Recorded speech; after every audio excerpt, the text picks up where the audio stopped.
21, along with Tom Greaves, Steve Busby. Glad you could join us for this Friday night of Ranger baseball. Rangers looking to pick up where they left off before the off day, and that was in Chicago, having won the last two against the White Sox. And they have a right-hander on the mound tonight, do the Rangers, that is trying to keep in stride with the rest of the starters. That's Miles Michaelis. You know, Miles Buzz, everybody knows he was a relief pitcher. He's a starting pitcher now. He's had 6 starts. The last start in Cleveland was his best start. In fact, it was an excellent start.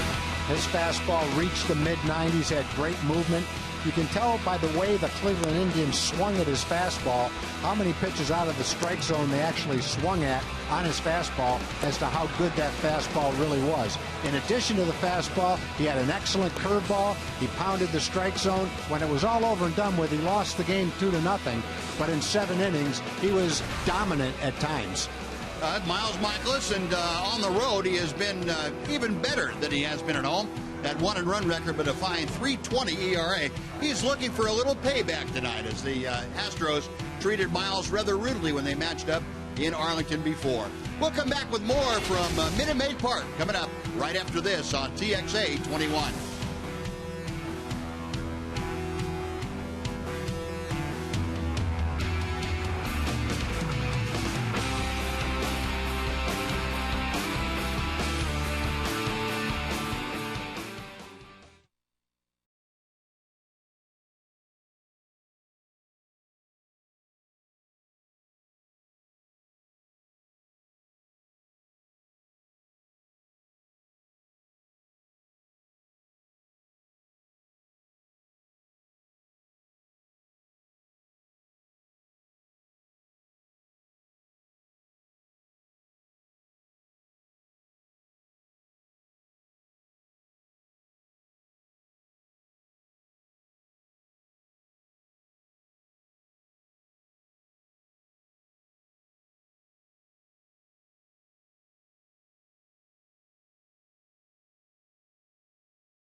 Sponsored by your Texas Ford dealers.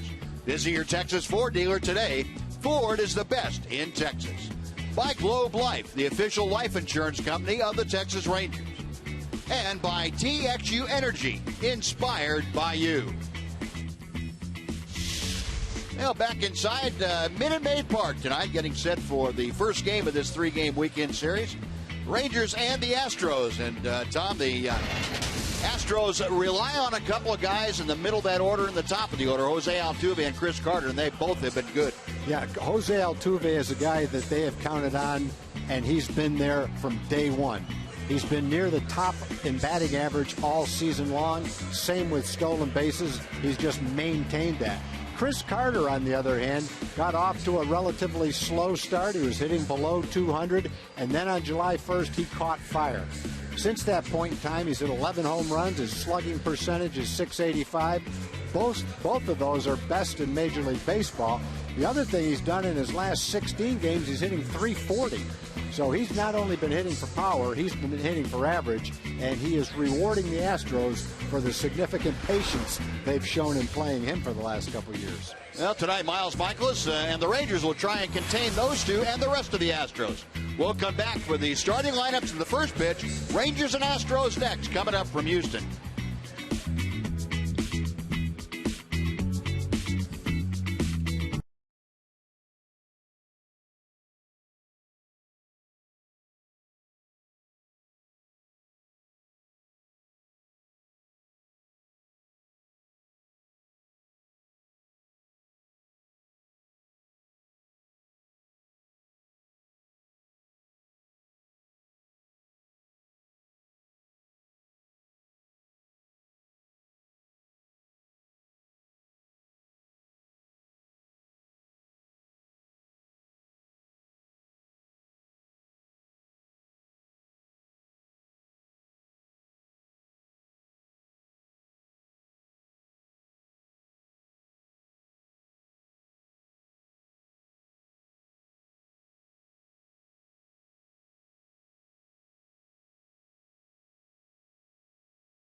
Trying to cheer their team on to a second consecutive series win. They're looking to get off on the right foot here tonight in game one of this three-game weekend series, Rangers and the Astros.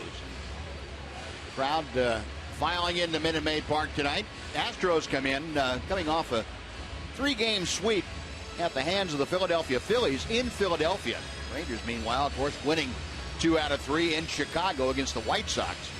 Rangers overall against the Astros this year have won just 3 of the 9 meetings. Yeah, 3-6 and 1-2 in this ballpark. Astros, the first time in here in May, won a series for the first time in 9 years against the Rangers in this ballpark.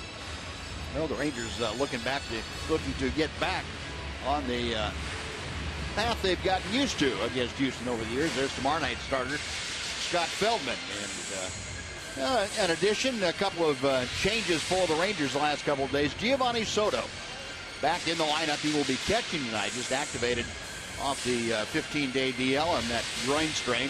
He will be catching Miles Mikolas this evening. Mike Karp, one of the newest Rangers there.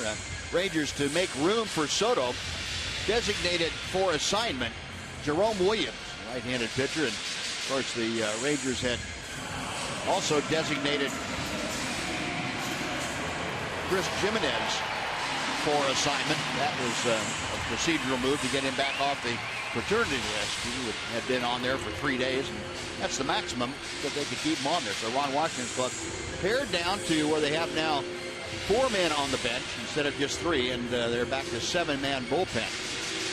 So the skipper a little more manageable, a little more flexibility with that bench. Now let's take a look at the Rangers starting lineup tonight that the skipper put forth. And will face the left-hander, Brett Oberholzer. Shin-Soo Choo will lead off. He's playing in right field tonight. Elvis Andrus is the shortstop. The DH batting third, JP Arancibia. Adrian Beltre bats cleanup. .407 average against the Astros this season, the best on the Ranger ball club. Adam Rosales at first. Leonis Martin is in center. There's Giovanni Soto batting 7th, back in the lineup as a catcher. Rougned Odor is playing second and batting 9th, the left fielder, Daniel Robertson. And we'll look at the scouting report for Brett Oberholzer. He's 4-7 He's actually pitched a little bit better than that kind of a record. His ERA is pretty solid after 15 starts. His last 8 starts, he's pitched very well. 4-1 with a nice 3.08 ERA. He's had 2 career starts against the Rangers. He's pitched great, a 1.98 ERA, but he hasn't had one single run of support, so he's 0-2. So he's a guy that pitched against the Rangers earlier in the season, lost 1-0, 7 innings, 1 run, no walks, and 7 strikeouts. That was back in Arlington. Now we'll take a look at the Astros defense behind Oberholzer tonight. Outfield has Krause, Marisnik, and Grossman left, center, and right. Singleton at first, Altuve and Gonzalez up the middle. Matt Dominguez plays third, and Jason Castro is catching tonight for the 25-year-old left-hander Brett Oberholzer out of Delaware. He is set to go to work, and the first pitch of the ball game to Shin-Soo Choo is a strike on the outside corner. Choo hitting at .238 with 10 home runs now and 36 driven in. And he lines one to left field. Krause is going to have to hold up and play it on a hop. And Shin-Soo Choo, what he started the other day, Tuesday I guess it was, in Chicago, hitting the ball with authority the opposite way, does it off Oberholzer to start things off with a base hit. Well, that's a good sign because he had some pretty good at-bats in Chicago, and he hit the fastball. And this is another example of hitting the fastball the other way. He was a little bit late on the fastball for quite a while, getting his pitch to hit and just not cashing in. Well, maybe that's in the process of changing. Let's hope so. Well, immediately the Rangers offense gets in gear with a leadoff base hit. Here's Elvis now. 13-game hitting streak coming into play. He takes a little bit low for ball 1. Elvis, the longest hitting streak for him this year. This is his 4th hitting streak of 10 or more this year. Somewhere between 10 and 13. All of his streaks have fallen. 0 for 7 in his career against Oberholzer. Elvis a .274 average for the year. We had a pitch up to work with and fouled it straight back to the screen.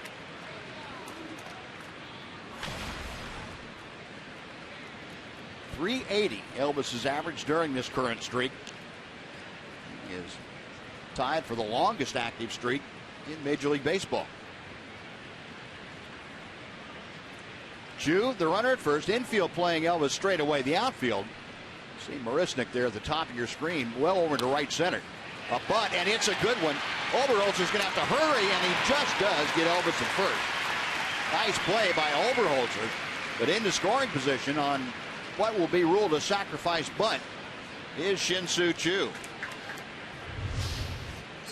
Oberholzer bounces off the mound pretty well, and he's got to worry about throwing it into the runner, but he gets it there just in time. Singleton stays with the throw. It looked like he might have been screened out a little bit by Elvis. Good job by Elvis too, getting in that running lane so that even if the ball hit him on the throw, it would not have been interference. Elvis with the sacrifice. And Choo, if you remember the other day, Elvis did the same thing in the first inning with Choo on base. I believe that time he was at second. Elvis got him over with the bunt. Now here's J.P. Arancibia. Takes strike 1 from Oberholzer. Arancibia with the batting average of .194, 7 home runs, 26 driven in, 20 RBI since rejoining the ball club on the 17th of July. 20 RBIs representing the high water mark for the major leagues. 0-2 as he couldn't get that breaking ball.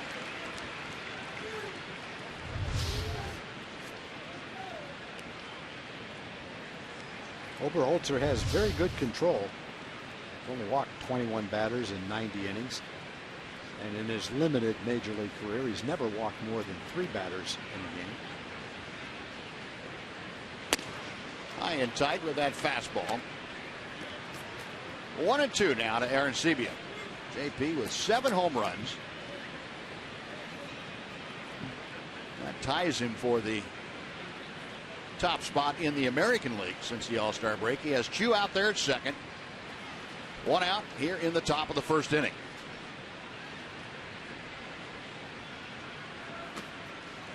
Laid off the breaking ball that time, and it's 2-2. We'd seen it before, and he was able to recognize it and lay off it.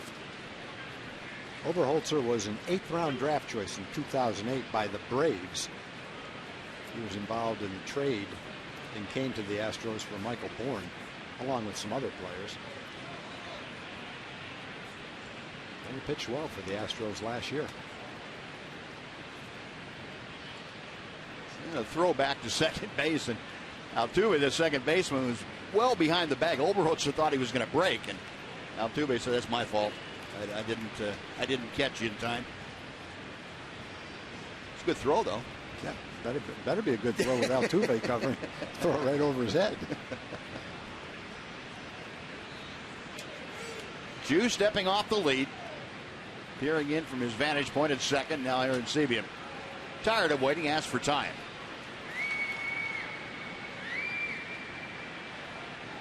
JP so far 4 out of 17 on this trip.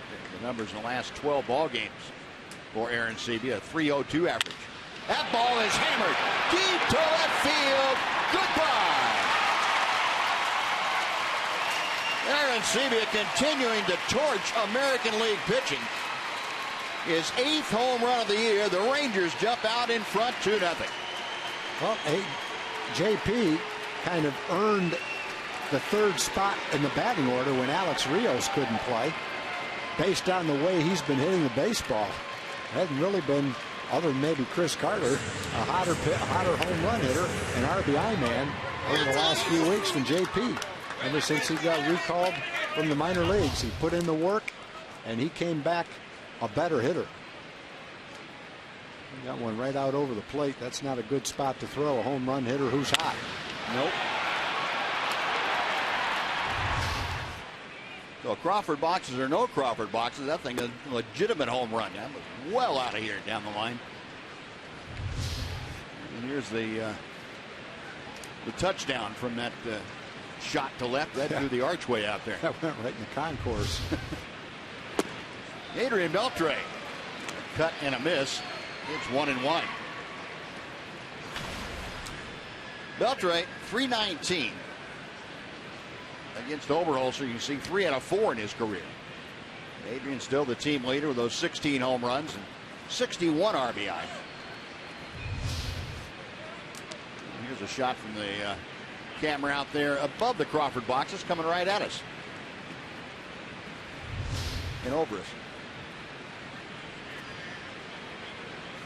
2-1 to Beltre.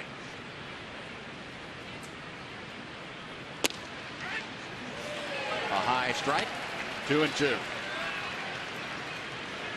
Beltre questioning momentarily David Rackley, the home plate umpire tonight. JP Arancibia talking with Dave Magadan, the Ranger hitting coach. Mag saying, "Yeah, that's what I told you to do. Follow instructions well." Beltre gone as Oberholzer tied him up with a breaking ball.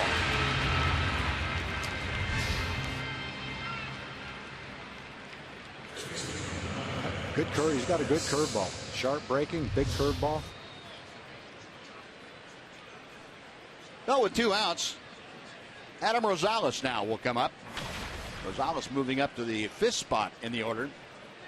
Tom told you Alex Rios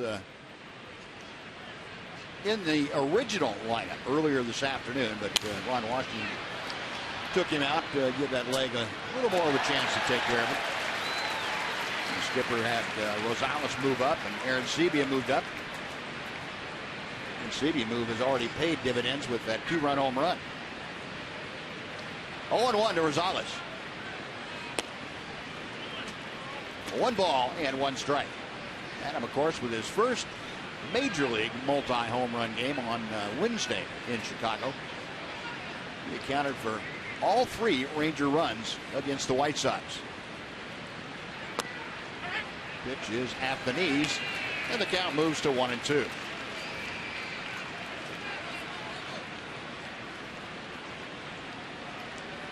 Rosales 4 out of 8 on this trip thus far. Shoots one to right. In a hurry is Grossman. He'll have to pull up and play it on his hop. It is a 2-out single going the other way, and Rosales continues his hot hitting. Grossman had to make the choice whether he goes all out and dives for it or play it on a hop. And with 2 outs and nobody on, he played it safe, played it on a hop, made sure that Rosales would stay at first base. Might have had a shot at it under different circumstances, but made the conservative play there. Now Rosales at first. Now here's Leonys Martin in the absence of Rios, or the removal of Alex Rios. Got Leonys Martin into the lineup. He was not slated to play in the original lineup. He's in there against the left-hander Oberholzer, and takes ball 1. 256 the average for Martin. 5 home runs, 29 RBI.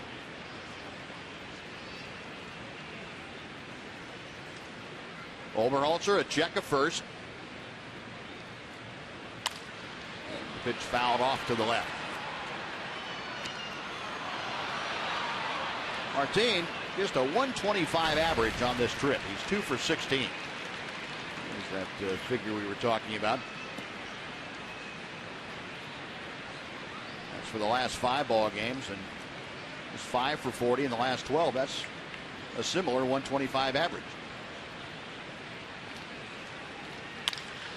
It's this one well to center field. Marisnik going back, big part of the ballpark. On the warning track in front of Towles Hill, Marisnik runs it down. Now Martin hits it well. The Rangers, though, get a couple of runs. J.P. Arancibia with a monster home run in the first. After a half inning, it's the Rangers 2 and the Astros coming up on TXA 21.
Wednesday and Tuesday, for that matter, in Chicago. 2-0 after a half inning of play, and the Astros come to bat.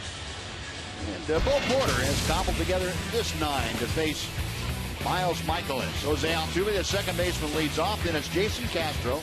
The DH hitting third is Chris Carter. Mark Krause is the cleanup man. John Singleton at first. Back to Miglis plays third. Robbie Grossman is in right. Jake Marisnik is in center field, and batting ninth, the shortstop, Marwin Gonzalez. And we'll look at the scouting report for Ranger right-hander Miles Michaelis. He's had 6 starts this season. He's 1-4 with a 7.29 ERA. He has pitched much better, significantly better on the road than he has at home. At home, opponents are hitting over 400. On the road, less than 200. Saturday at Cleveland, he had his best start. He had a great fastball, great movement, mid-90s, good curveball. 6 strikeouts, 7 innings, only gave up 2 runs. And he could hopefully build off of that start and have another start today. Buzz, you mentioned earlier the start that he had against the Astros back at Texas early in July. 12 hits, 9 runs in 3 1/3. Yeah, that's one he doesn't want to remember. No, I'm sure that he's looking for a little bit better than that tonight. And the skipper on Washington. If you heard the pregame show, you heard the skipper talking about Michaelis, and also the starts by Colby Lewis and Nick Tepish. These three can pitch very similar to each other, and they learn to kind of feed off each other too. And Michaelis mentioned after the game that Colby Lewis pitched on Tuesday night, the shutout, that he learned a lot just sitting there watching Colby. And Nick Tepish kind of echoed that. Tepish had a chance the next day to take it out and try it, and it worked pretty well. Beltre right in the way of that smash off the bat of Altuve. That little guy can hit, boy. He's not very tall, but he can put a charge in it. That was a bullet that he turned around right at Adrian. 93-mile-an-hour fastball, and he scalded that thing right at Beltre. Not much time to react to that thing. Plus, it was hooking at him like a cut fastball. Yeah. Kind of a wry smile on Adrian's face. Yeah. I charged that. Had a great jump on it. No, one gone. Here's the catcher, Jason Castro. Michaelis just off the outside corner. Castro, 234 with 11 home runs and 43 driven in.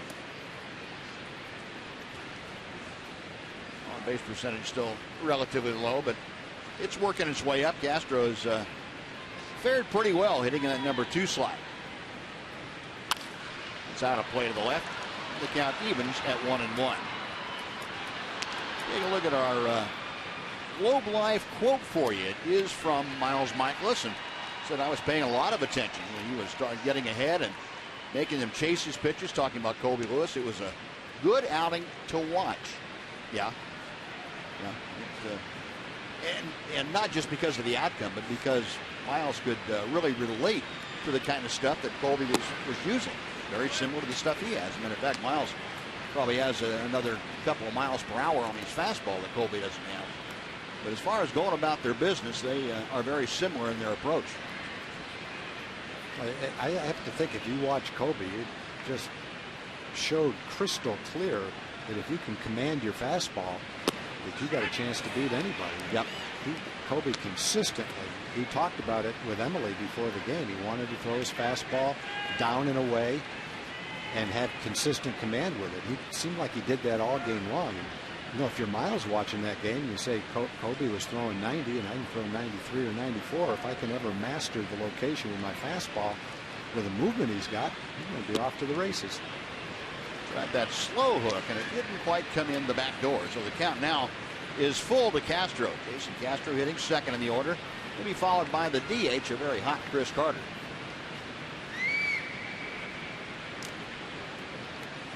Giovanni Soto flashing the signs out, and Michaelis with the payoff pitch on the way. The breaking ball is high. Didn't get that to come in. Castro draws the 1-out walk. Now we'll take a look at the Ranger defense that's backing Miles Michaelis tonight. Daniel Robertson starting in left field. Leonis Martin in center. Shin-Soo Choo is in right. Adam Rosales at first. Group Ned Odor and Elvis Andrus up the middle. Adrian Beltre you saw at third. Giovanni Soto, nice to see him back behind the plate. And Miles Michaelis is on the hill. Now facing one of the hotter hitters in the American League, if not all of baseball. That would be Chris Carter. A little tapper. Is it fair or foul? It is foul. David Rackley, the home plate umpire, to fight around the girth of Chris Carter to get a good line and see if that ball was coming down in fairground or foul.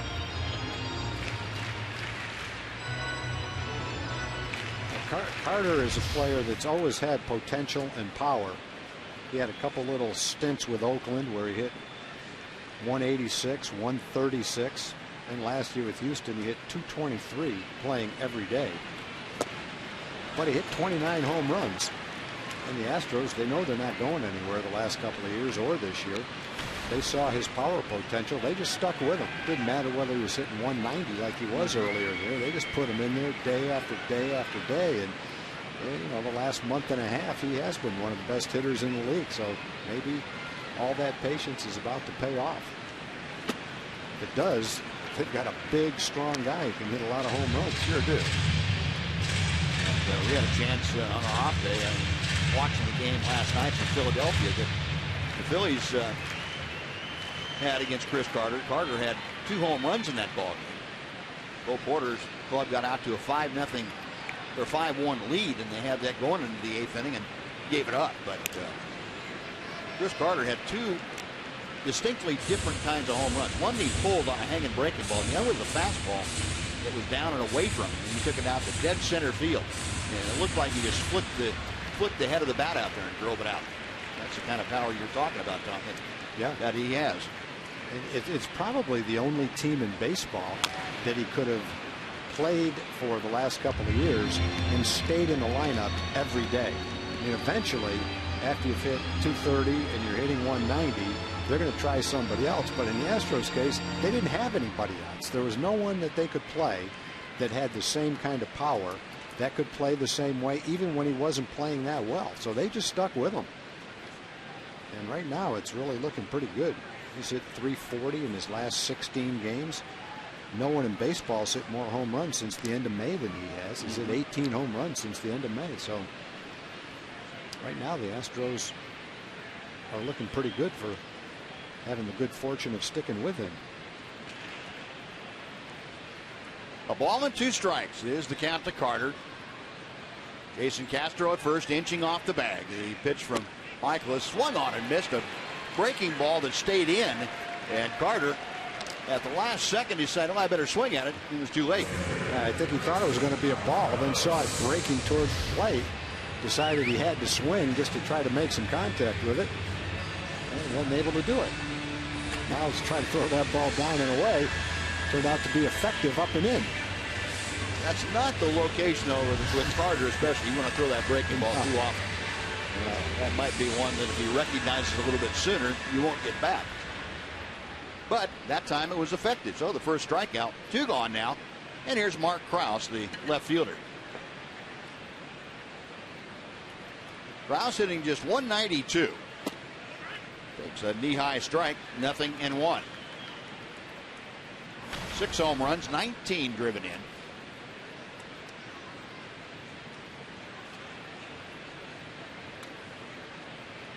Krause recalled from AAA back on the 23rd of July.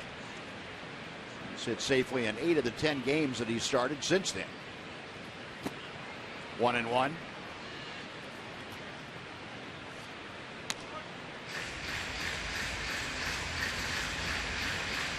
That's another one of the younger Astros they're trying to get a feel for, whether he's a guy that they're going to have at the core of their plans for the future. They're starting to assemble a pretty good basis here in Houston with core players, and trying to figure out who's going to surround them as the next couple of years unfold. Big breaking ball that drops over. It's 1-2. Yeah, the Astros have had some injuries as well. George Springer, their fine rookie outfielder, is on the disabled list. Dexter Fowler, who they traded for to be a veteran stabilizer, still a developing player for him. He's on the disabled list.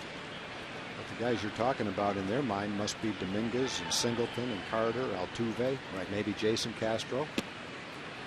And then it's just a matter of letting it play out and finding out if they are those guys that can bring you into respectability and eventually to be a contender. We went out and got Jake Marisnik lately to play center field, and Fowler not in there, but he's another guy that, you know, if Fowler does come back healthy and can play, then you have a very speedy outfielder to put Marisnik in either right or left behind him. Pulled on the ground and a couple steps to his left. Odor has it. With that on to first. That'll do it. No runs, no hits. The Walker left stranded. We finished 1 in Minute Maid. The Rangers 2 and the Astros nothing.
Year's Ozarka Texas Rangers Alumni Legacy Golf Classic.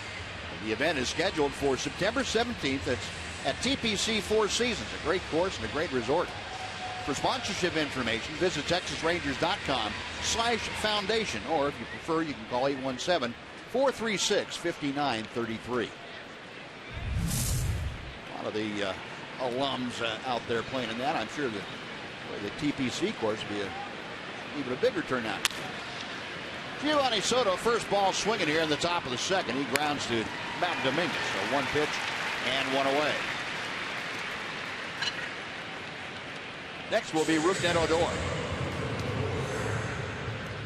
I assume you're going to play in the golf tournament. Yeah, I'm definitely going to try to play. That's a great track out there. That's a lot of fun to play. That'll be a lot of fun playing out there. I like those kind of tournaments. Hit a few balls out of bounds, just go to where the guy hit the good shot. It doesn't even matter. A nice shot, partner. You're in good shape now. Want me to look for yours? Nah, that's okay. Yeah. That's too far in there. Rougned Odor takes a strike. Odor, a .253 average, 4 home runs, 24 driven in. He had one of the 8 home runs over the just completed series in Chicago. A 2-run blast.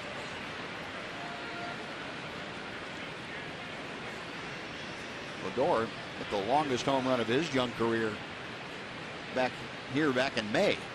Got it into the second deck out there in right field. 1-2.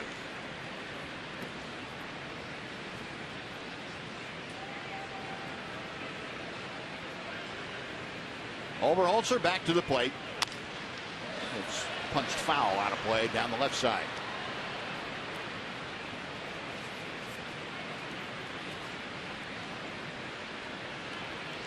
Rougned just 3 out of 19 on this trip.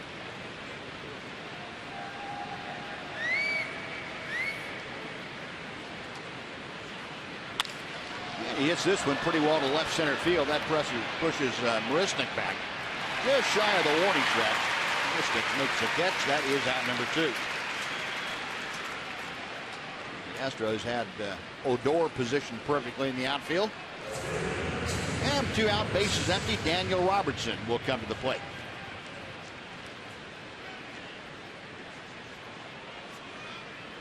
Robertson 5 out of 10. The first 2 stops of this road trip. He's driven in 3. He's scored twice.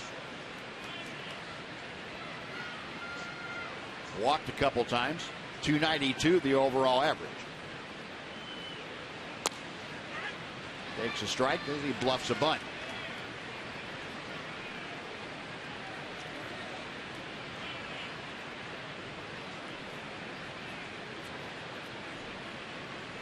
Oberholzer with the 0-1 pitch.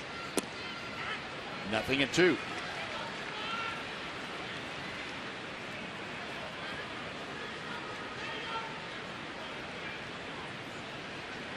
Daniel in his last 12 ball games, 7 of those being starts, a .424 average.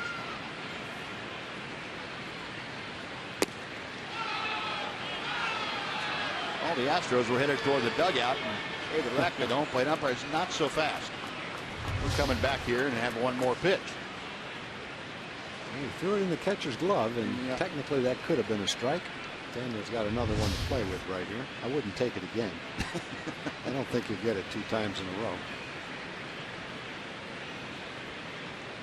Now the 1-2. Out to Gonzalez at short. And that'll do it. So the Rangers down in order. Oberholzer now is retired 4 straight. After 1.5 in Houston, it's the Rangers 2 and the Astros nothing.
Call from the pregame interview to Mark McLemore. You can reach Mac at 469-209-2121. And if you read your text on the postgame show tonight, you'll win a $50 Sporting Goods gift card courtesy of Metro PCS.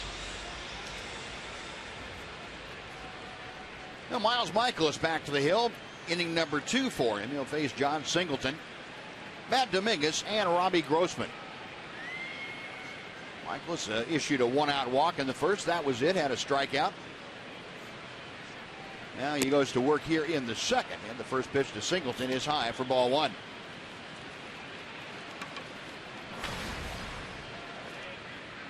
One of the guys that the Astros are looking towards the future with, John Singleton, signed that long-term contract before he ever set foot in the major leagues this year.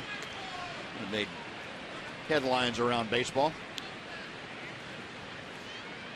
Kind of a slow start for the big guy, but a 187 average with 10 home runs and 32 RBI will open a few eyes. 2 balls and a strike. Well, Miles has good velocity with his fastball, and for the most part, he also has really good movement with his fastball. That ball just tailed away from Singleton. It's a fastball count. He's looking for a fastball, and he just was overmatched by that pitch. Michaelis with a 2-1. Got the inside corner.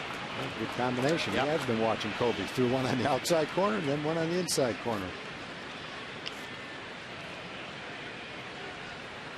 Pitch tracker showing him that number 3 up and away a bit. That 4 right on the inside corner.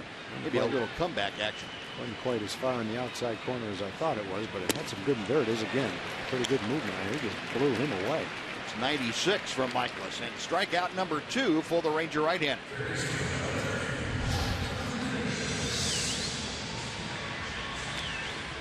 Nothing fancy about that one. No, he just got a little too much heat for him. No, 1 gone, and Matt Dominguez, the third baseman, comes up. Astros have the youngest roster in Major League Baseball. 26.6 years is the average age of their ball club, which I think that was probably be pretty much understood that they have a young team. Have a low payroll, low expectations, building for the future. Doesn't really make much sense for them to have high-priced veteran players on their team at this stage anyway. 0-1 the count to Dominguez.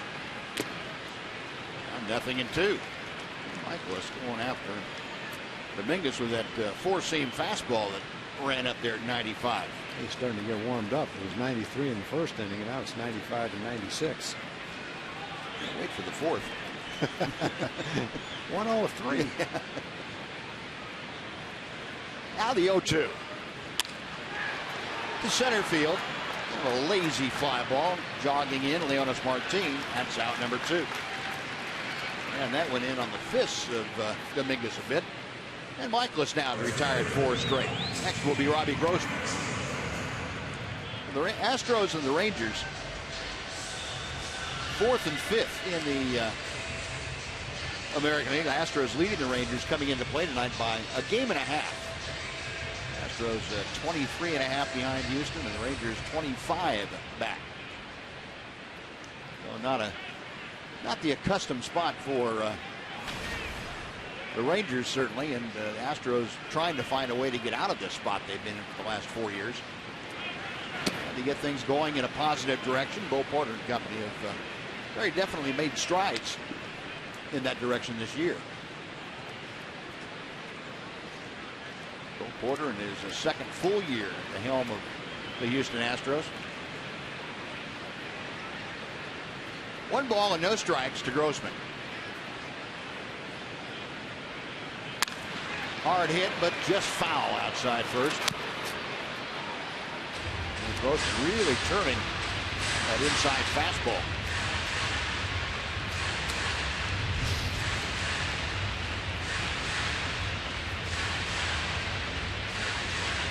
And it's pretty much where the target was set.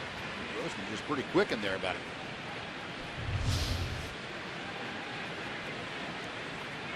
Grossman a 190 average with 4 home runs. 1-1 pitch to him. Good changeup. Guess he figured if he could turn on his inside fastball, he wouldn't be ready for a changeup.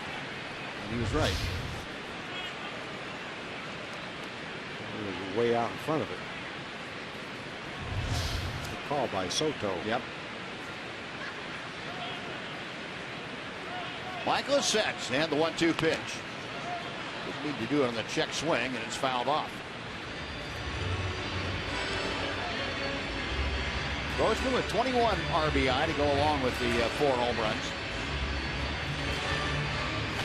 This is the 3rd stint that he's had with the Astros at the Major League level this year. Against the Rangers, 5 games, Grossman has enjoyed some pretty good success. 368 with a couple of home runs.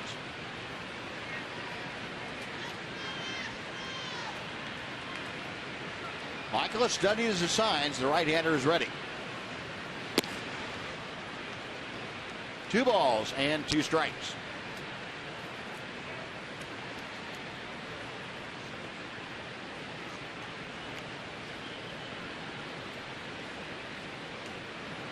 Miles Michaelis, the 25-year-old from Jupiter, Florida.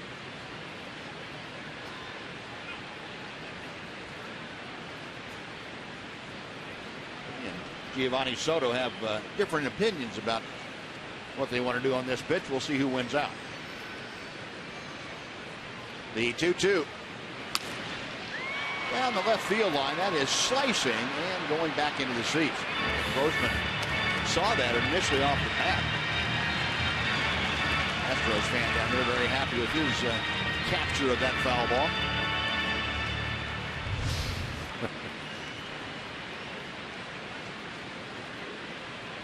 Grossman saying, where'd that ball go? Oh, yeah, there it is. You see our guy catch it?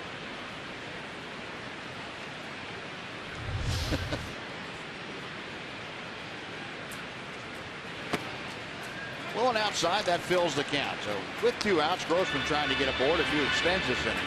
Jake Marisnick, the center fielder, would be next. Jake Marisnick.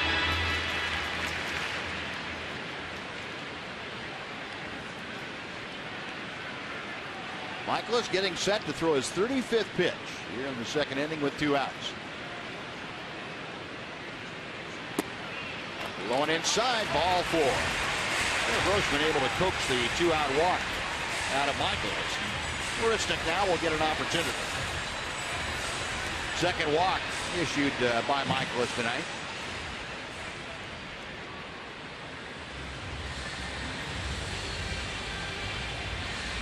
Facing Jake Marisnick, 23-year-old who was picked up by the Astros from the Marlins on Thursday, a 6-player deal prior to the trade deadline. He had played in 14 games with the Marlins prior to his trade over here to Houston. The first pitch to him is low for ball 1.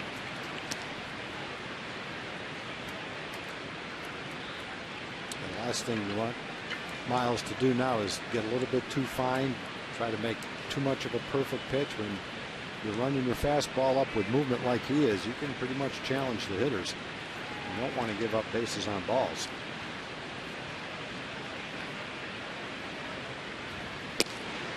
This is outside. It's 2-0. Giovanni Soto's probably going to go out there and talk to him. Ron Washington's going to go out. I'd be surprised if Ron Washington's message is anything other than what we just said. Don't give him too much credit, kid. You're facing the bottom of the order. Pound that strike zone. Wash says, I'll have this conversation by myself. I don't need anyone else out here with me. Yeah. Soto kind of looked over at him and watched it. No, you go ahead and stay back there. I got this. This is my moment with Miles Michaelis. A lot of Washington bobbing his head and a lot of Michaelis saying yes, sir. Yeah, that's not one that requires a dual conversation. That's a one-way message. And I think Miles got it. Yeah, and I agree with you, Tom. The message say you're down at the bottom of the order. You got good stuff. Go ahead and go at these guys. Yep. See what happens. The 2-0 pitch. 2-1.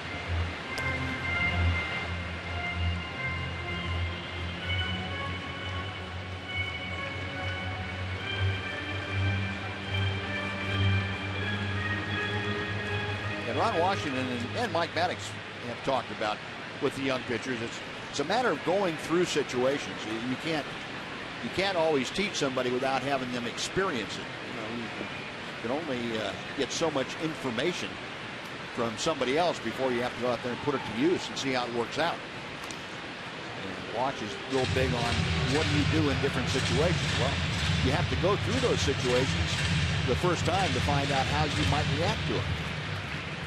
Watch is pretty good about letting a guy work through that and go deeper in ball games, get out of situations with runners on base, and in this case working the bottom of the order. It's fouled away. So the next time that Miles goes out into a ball game, gets toward the bottom of the order, and has good stuff like he does tonight, maybe he won't get behind 2-0 to number 8. Maybe he'll go ahead and go right after him and learn from this one.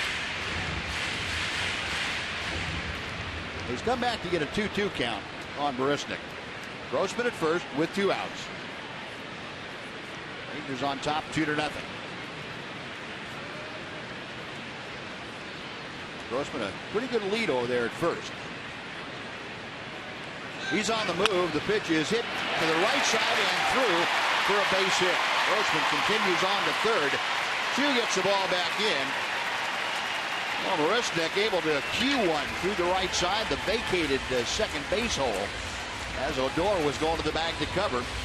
And the Astros have runners at the corners with 2 outs for Marwin Gonzalez. I hit a slider, not very well, but pretty accurately with no one in that hole because the second baseman was covering on the play. All it took was that little ground ball to get through the infield.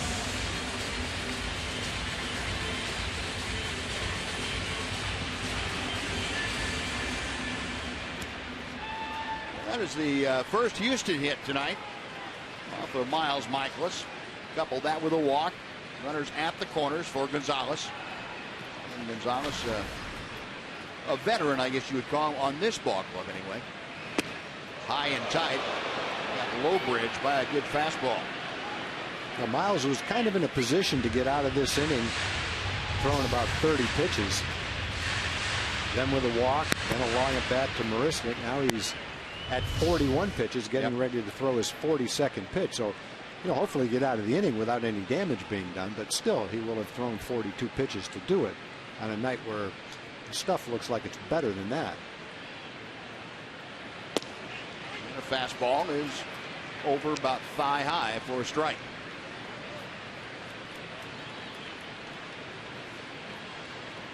Michaelis facing Gonzalez, who's a .266 hitter. 5 home runs, 15 RBI. Got Grossman at third, Marisnick at first.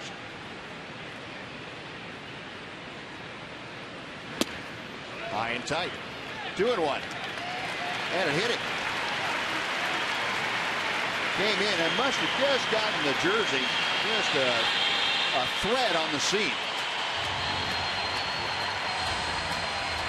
Well, now you've got the bases loaded in a situation you obviously didn't want to be in. I don't know what that was supposed to have hit. David Rackley, the home plate umpire. Now that's reviewable. That is a challengeable play. Ron Washington's going out there, and we saw Tim Bogar on the phone to Joey Probinski up in the replay area for the Rangers upstairs. Marwin Gonzalez didn't think it hit him. He just stood there. And they're going to take a look at it. I don't think it came close. Dana Demuth, the crew chief, and the home plate umpire David Rackley will get under headset. Each be hooked up to the replay command center in New York. Here's another look at it. The problem is you're not going to have a much more definitive view than that. And to have clear and convincing evidence to overturn it, it's going to be tough. Not for me. No? Okay. It's easy for me. I say it didn't hit him. Because I tend to favor the home team. In this case, the road team. I didn't see anything hit the uniform. Yeah, Rackley and DeMuth are listening to the folks in New York. The umpire's back there in charge of reviewing this game.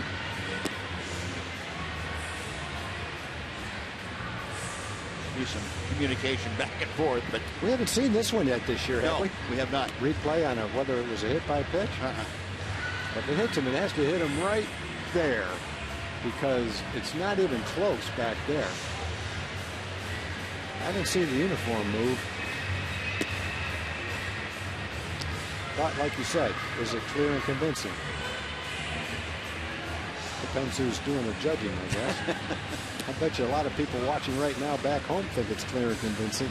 Well, it's difficult because the cameras we have to use are off-center. Yeah, exactly. In center field. It's not perfect.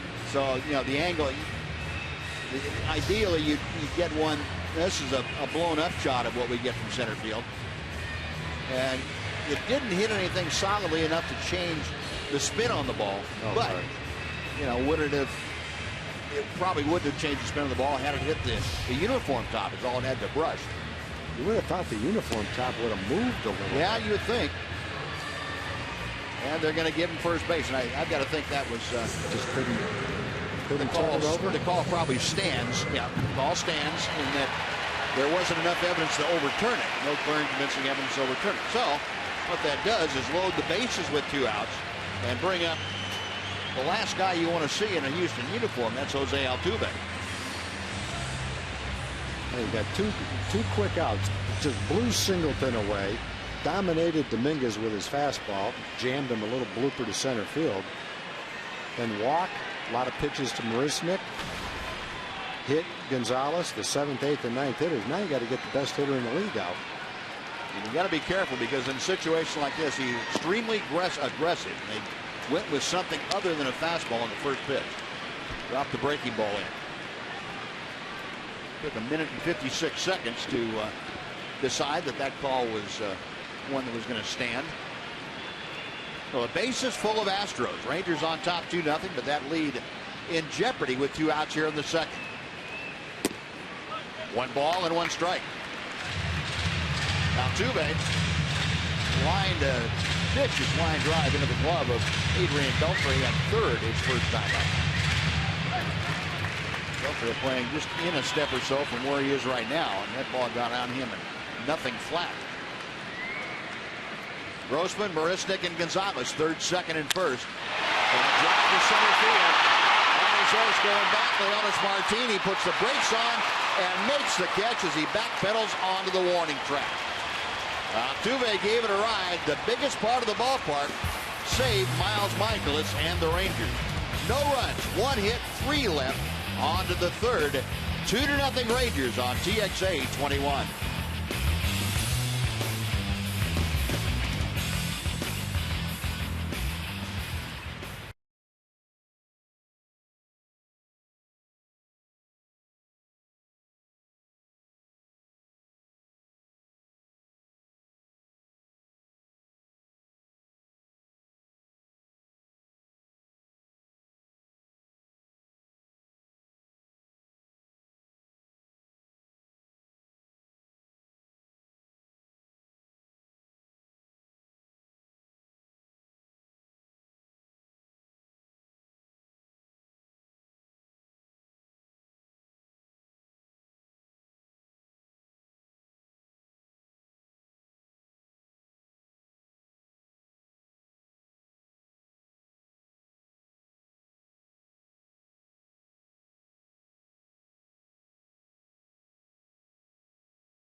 The Rangers are offering fans $19.94 prices for select tickets and concessions for the game against the Royals. That's coming up on Sunday, August 24th. Plus, all adults 21 and older will receive one voucher good for a 16-ounce domestic draft beer at the $19.94 price of $3.50. Visit TexasRangers.com/rollback and use the online coupon code 1994 for tickets.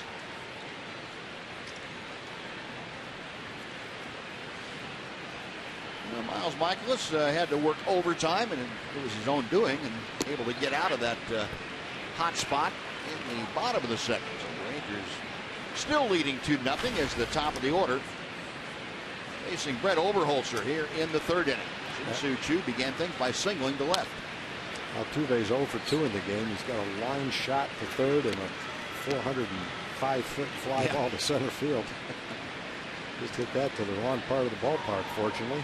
Same place Leonis Martin hit his ball. 0-1 pitch. Make that the 0-2 pitch. Gone on strikes is Choo. That is out number 1. Second strikeout for Oberholzer.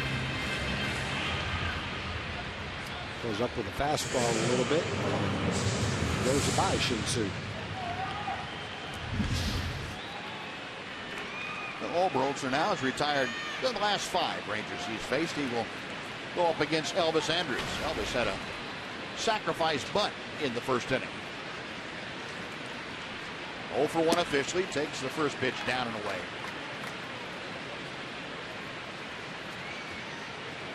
Elvis on this road trip, 9 for 24. That's a 375 mark. 1 ball and 1 strike.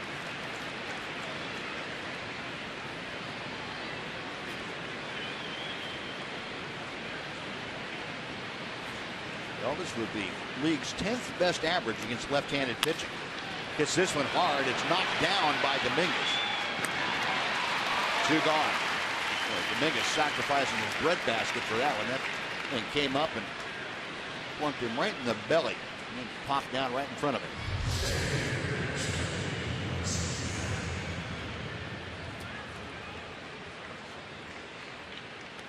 Dominguez is a very solid third baseman. Got good hands, strong arm. He is second in the American League amongst third basemen as far as fielding percentage goes. Well, 2 outs, and here's the difference in the ball game. J.P. Arancibia in the first cracked his 8th home run of the year, a 2-run blast. Arancibia, that's his 5th home run in the last 13 ball games. Pitch down and away. Take a look at the Ford leaderboard tonight, showing you the league leaders since the All-Star break. That major league leaders. J.P. Arancibia 22.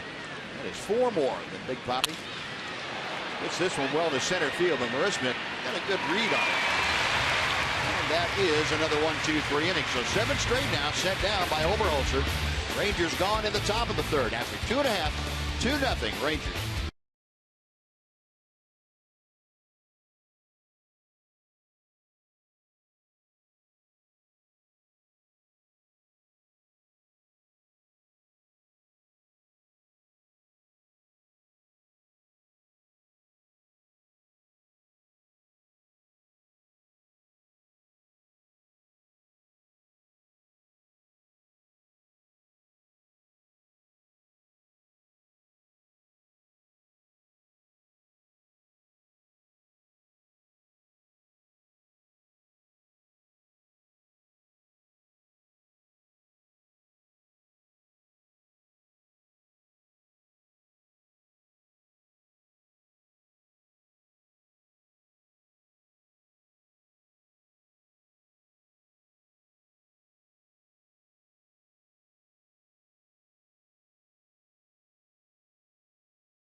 sponsored by Sports City Toyota.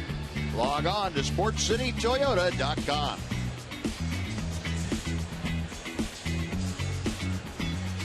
Rather cloudy, possibly stormy evening outside downtown Houston, but inside we are dry. We are relatively cool, and the Rangers are on top 2-0 as the Astros come to bat in the bottom of the third. The Castro, Carter, and Kraus to face Miles Michaelis. Astros catcher Jason Castro drew a walk in the first inning. Didn't advance any further than first.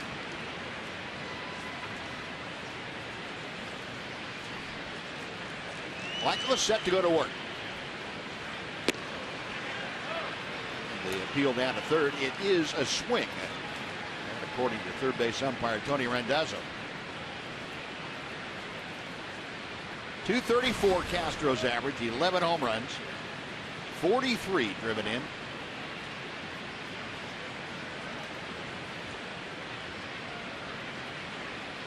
Michaelis back to the plate. Drops in that big slow hook, 75 miles an hour, and tantalizing on the outside corner. Hasn't been able to do that in this ball game against the Indians in his last start. He consistently dropped that big curveball in for a strike.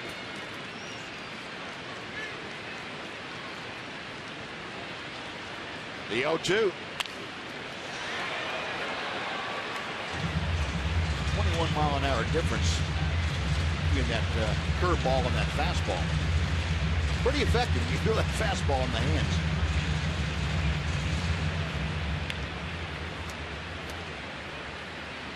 .97 the top tonight for Miles Michaelis. 74. 23-mile-an-hour differential. That pitch misses low. 1 ball, 2 strikes.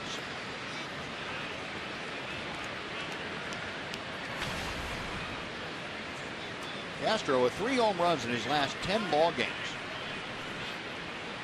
He has turned it up just a bit.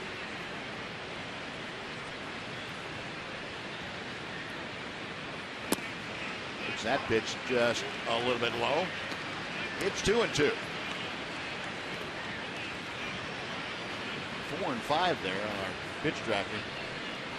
Very, very close.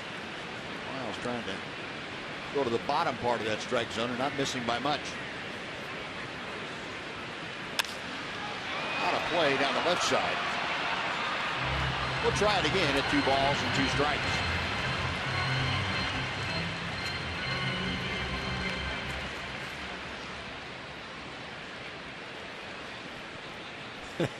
Shouldn't want any part of that ball.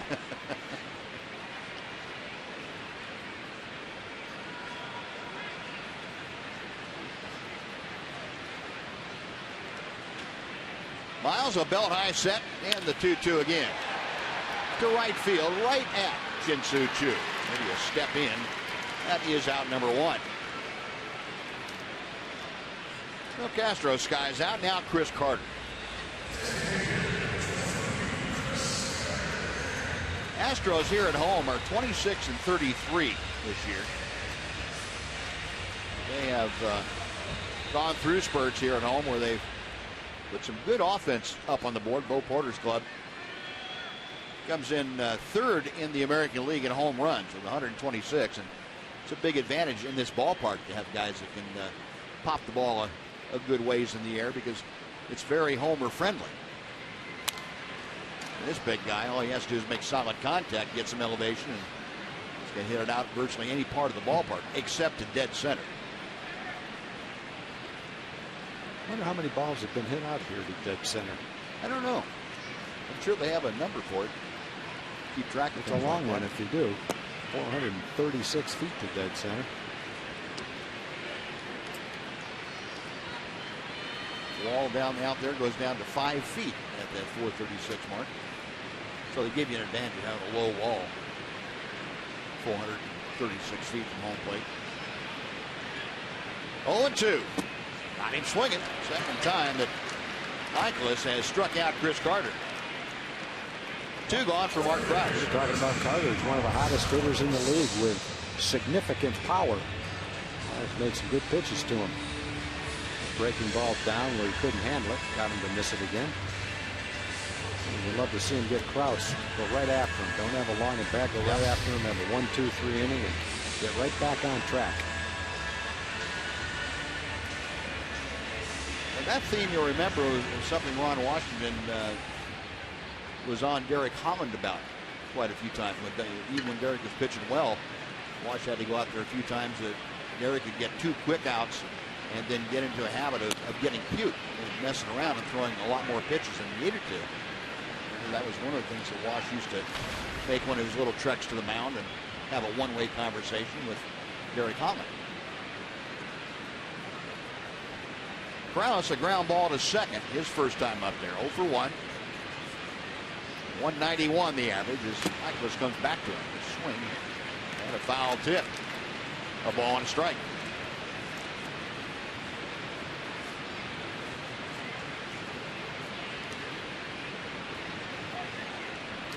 Miles working that gum over as he okays the sign from Soto. 2-1.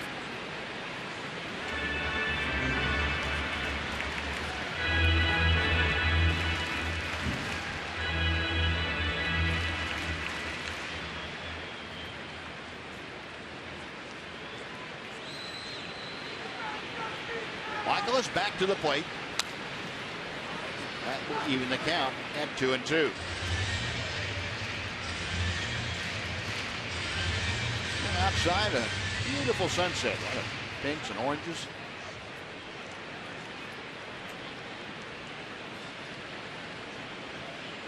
Warm afternoon coming over to the ballpark today. The heat index was around 106, 107.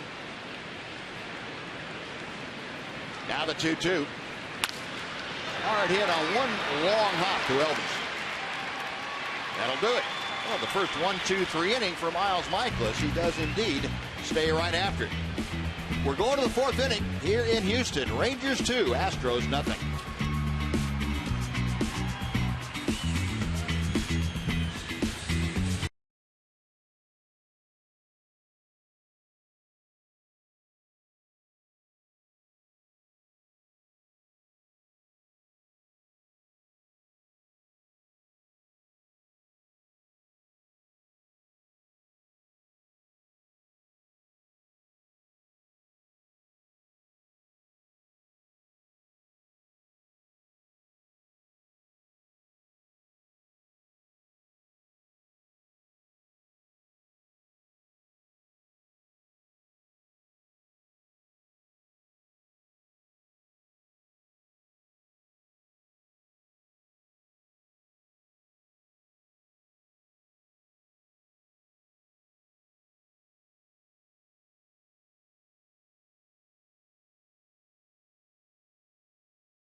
The first 10,000 kids 13 and under receive a Texas Rangers growth chart.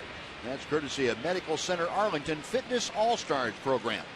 Get your tickets at TexasRangers.com or you can call 972 Rangers.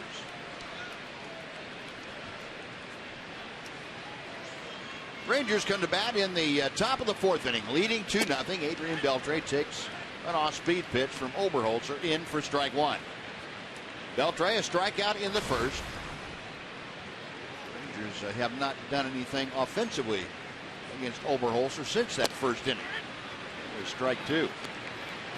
Oberholzer gave up a single, a sacrifice, a 2-run home run, and then a 2-out single in that first inning. Since then, has retired 7 straight hitters. Changeup floats outside. 1 ball and 2 strikes.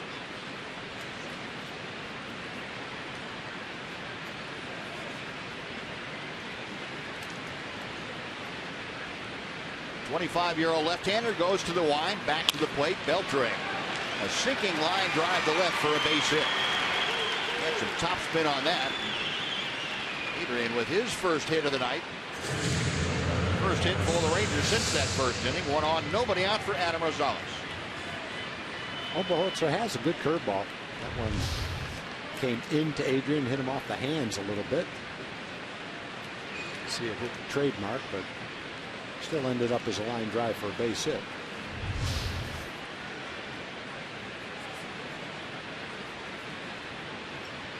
Here's Rosales. Adam had the third base hit in that first inning. 2-out single to right field. He ended up staying right there as the inning was over. Lofts a fly ball to medium deep right field. Grossman back there to make the catch. Beltre bluffing, tagging at first. He stays put. And that's out number 1. Yeah, Adam had a good swing at that pitch. Fastball away, just got underneath it a little bit. Had the big game against Chris Sale. A couple of home runs, one of them to right field.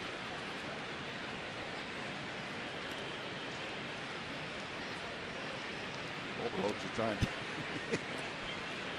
see if Adrian Beltre there first might have been talking to somebody.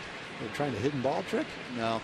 He just tossed the ball over there. Adrian was jawing it Altuve or somebody. I only saw Singleton toss it back to the pitcher. Haven't seen that pulled in a long time. No. First pitch to Leonys Martinez, low for ball 1. My favorite one, we were playing Milwaukee a long time back. I've told this a couple of times, but I don't think I've told it in a couple of years. Davey Nelson was playing second base, and Bob Coluccio hit a double and slid into second base, and there was dust all over the place. Leonys going the other way with a base hit. Checking in at second is Adrian Beltre. A couple of soft singles off the handle. Anyway, Davey Nelson's got the ball in his glove, and he says, like the oldest trick in the world, get off the bag while I get the dirt off the bag. So Coluccio stepped off the bag, and Davey tagged him with the ball, and Coluccio started fighting with him right there at second base. He didn't appreciate it. Yeah. That was the most blatant hidden ball trick I've ever seen. A deceptive hidden ball. Yeah. Now 2 on 1 out. Here's Giovanni Soto. I tell you, don't take your eye off the ball. Yeah. Sometimes the base runner's eye is off the ball, and so is the base coach. You never know. Sometimes there are 2 balls out there you got to keep an eye on, like David Murphy did the other day. I saw that the other day. Not much you can do about that one. Murphy had to go find a replay to figure out what happened exactly. Yeah. Soto, ground ball to third as he grounded out on 1 pitch, starting the second. Off speed, swings through it. It is 0-2.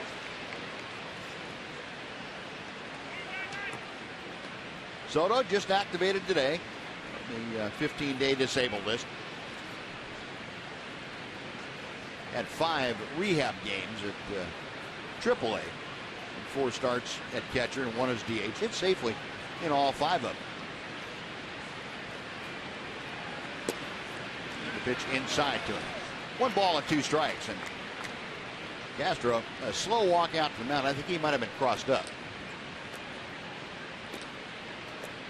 Well, he's walking out there, and kind of didn't take much time to explain to Brett Oberholzer. It wasn't what I called for. Either that or that ball got him on the thumb. I'm not sure which it was. He wanted the time for his thumb to stop hurting. 1-2 now to Soto. Got Beltre at second. Leonys Martinez at first. Both of them have singled here in the 4th inning.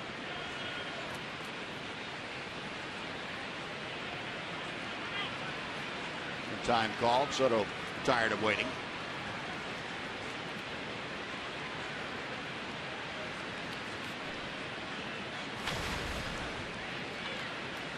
Giovanni in those rehab games, you see a .375 average, a home run and 2 RBI. He takes that pitch a little bit low. It's 2-2.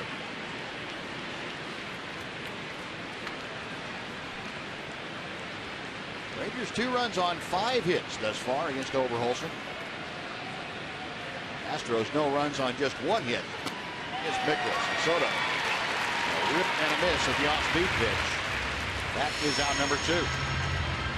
A good changeup. Oberholzer has a good assortment of pitches. He has almost an average fastball that he has great command with.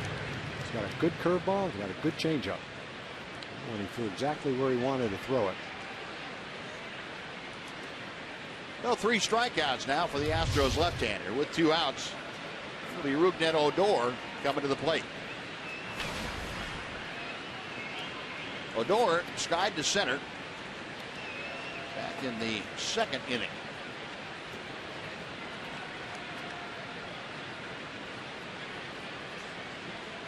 Oberholzer a check of the runners. And Odor again a fly ball to just to the left of dead center field. Back is Marisnik. Makes a catch, and that'll do it. Rangers get a couple of hits in the inning, but strand 2 men. We play 3.5 here at Minute Maid. It's the Rangers 2 and the Astros nothing.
Is sponsored by Standard Insurance.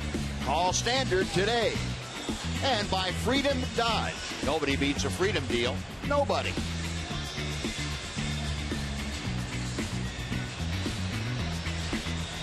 Beautiful shot of the golden sunset.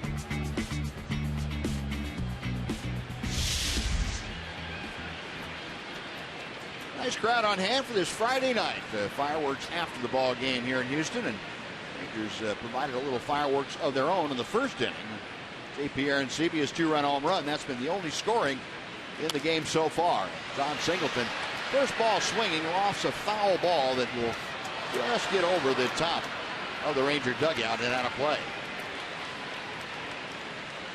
Well, Miles had a good 3rd inning, a 1-2-3 inning after he prolonged the 2nd inning with some command issues. He got out of it, though. Astros have only had 1 hit. They hit a couple of balls hard that have been caught. But Miles is trying to continue the 4th inning where the 3rd inning left off. A lot of strikes and another quick inning. Pound that strike zone. Singleton's a threat. 10 home runs, but you can also get him out if you make good pitches, and that 186 batting average would seem to indicate that. But we've also seen him hit some long home runs, too. Yeah, that he has. Don't make a mistake to him. Or don't catch him on the wrong night. And sometimes guys just have it going on any particular night, even if they are hitting 186. That pitch just outside. It's 2 balls and a strike.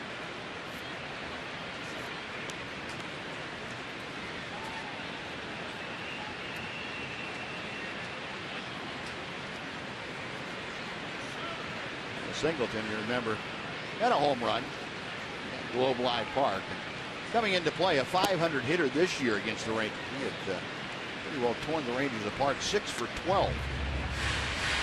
So drove in 5. He played in 56 games and struck out 79 times.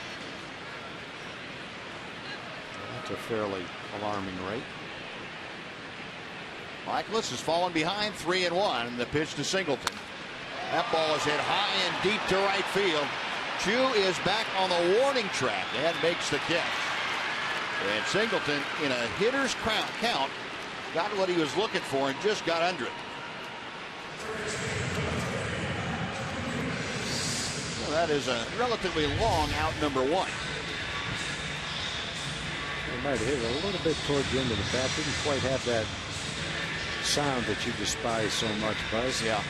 But he doesn't have to hit it on the good part of the bat to that part of the field if he hits it more on a line. That's one where you're pretty sure you missed it, but you're hoping you got enough of it. All you have to do is take a look at the outfielder and see what he's doing. That's and right. know it's not going to work out for you. And Matt Dominguez takes strike 1. Dominguez a fly ball to center back in the second. 0 for 1, hitting at .229.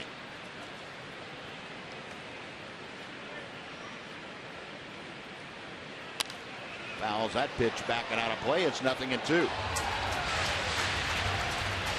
Dominguez faring pretty well against the Rangers this year. He's got 11 for 39. That's a .282 mark.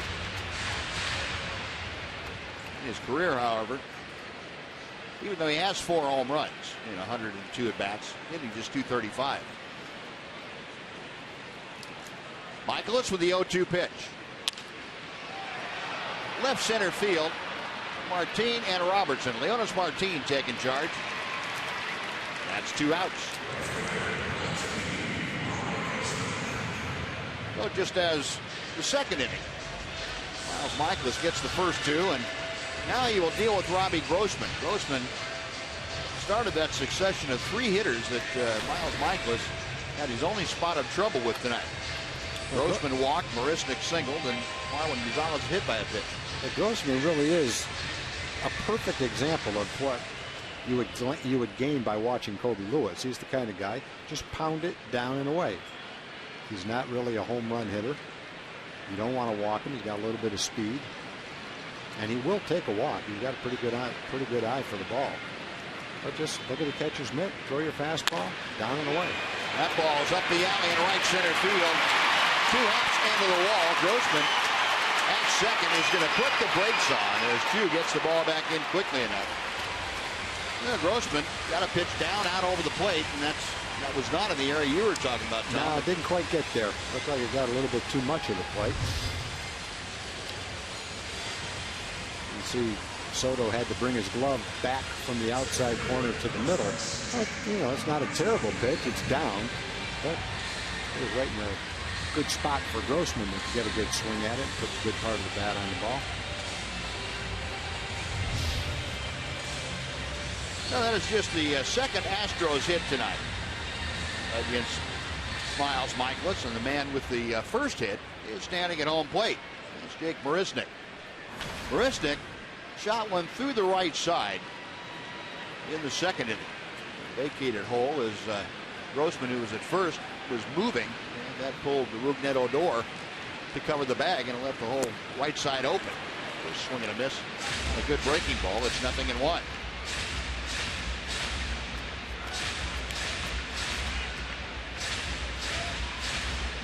It looks like tonight he hasn't thrown a lot of breaking balls, but it looks like his slider is a pitch that he can command a little bit better than the curveball tonight. Yep. Against Cleveland, it was the curveball, but the last pitch to Marisnik was a pretty good slider. There's another one. Yep. Back-to-back sharp breaking sliders. It's 0-2. Well, maybe tonight you kind of put the curveball in your back pocket, go with your fastball and your slider a little bit more. Tough to get hurt if you keep it down there. Yep, throw him one more of those and you can go ahead and go back in and sit down. Should be able to. Grossman the lead from second. Michaelis the 0-2 pitch. That was a little A little too far outside to get Marisnick to offer. 1-2. Good job by Giovanni Soto blocking that ball.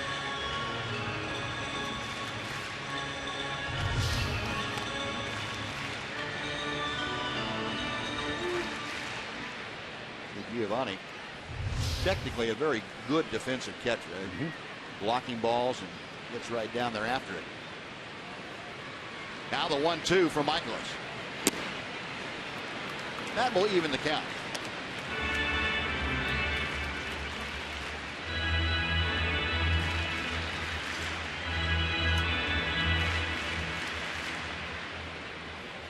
Miles pondering the next pitch. Grossman at second after a 2-out double.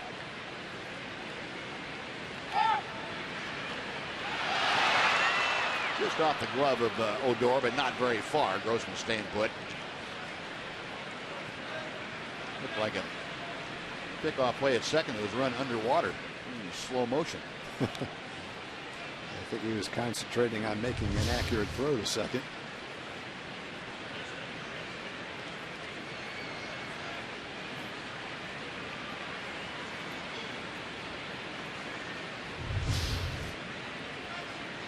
Now Michaelis again set, and the 2-2. Goes to 3-2.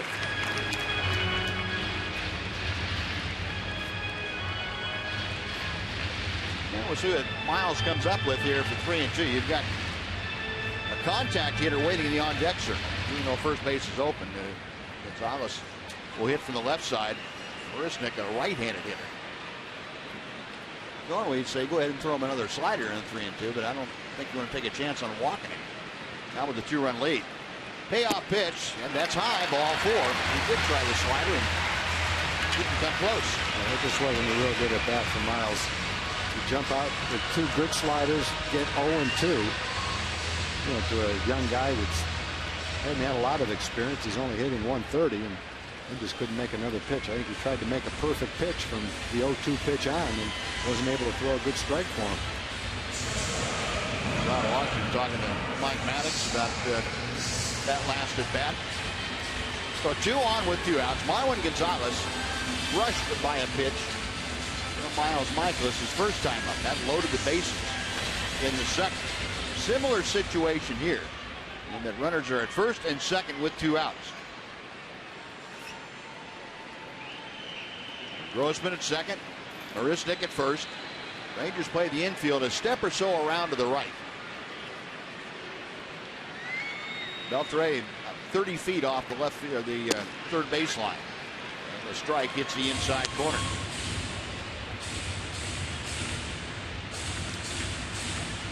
Let's look at the defense for the Rangers. Andy Robertson out there and left with the shallowness of the left field wall. Played very, very close to home plate. Kind of like Fenway Park. Assuming you're right on top of home plate. 0-1 pitch. There must be a ball magnet somewhere in there for Marlon Gonzalez. That pitch almost hit it.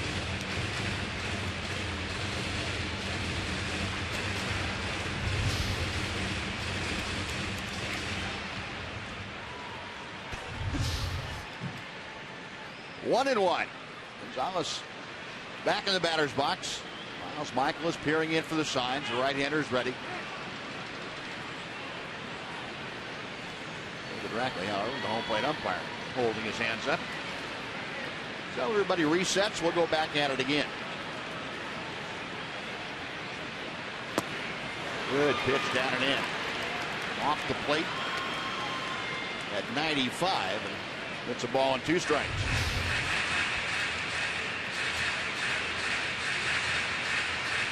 Cutting action. We had Marwin Gonzalez a little tardy with the swing.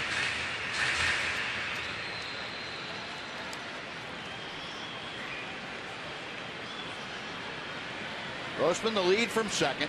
Marisnick away from first. 1-2 pitch is fouled straight back. And for Michaelis, the 80th pitch of the night for the right-hander.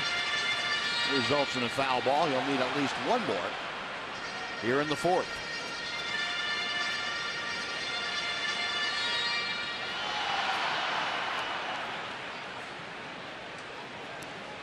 With 2 outs, Grossman doubled to right center field. It was followed by a 3-2 walk to Marisnick.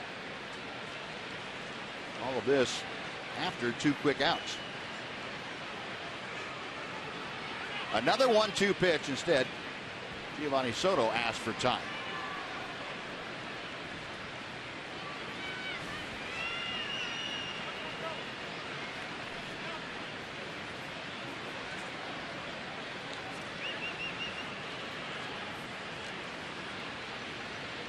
Now Michaelis ready. Got him swinging. Good breaking ball from Michaelis. The strikeout of Gonzalez and the Astro threat is nullified. No runs a hit, 2 men are left. On to the 5th we go. 2-0 Rangers.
Major League Baseball news and notes for you. The Kansas City Royals have won 12 of their last 15 games, and that has put them into the second wild card spot as of today. The National League West leading Dodgers acquiring Roberto Hernandez from the Phillies. He started tonight against the Central leading Brewers in Milwaukee.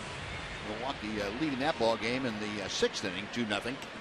Nationals begin a 3-game series at Atlanta, and they lead the Braves by 4.5 games in the National League East.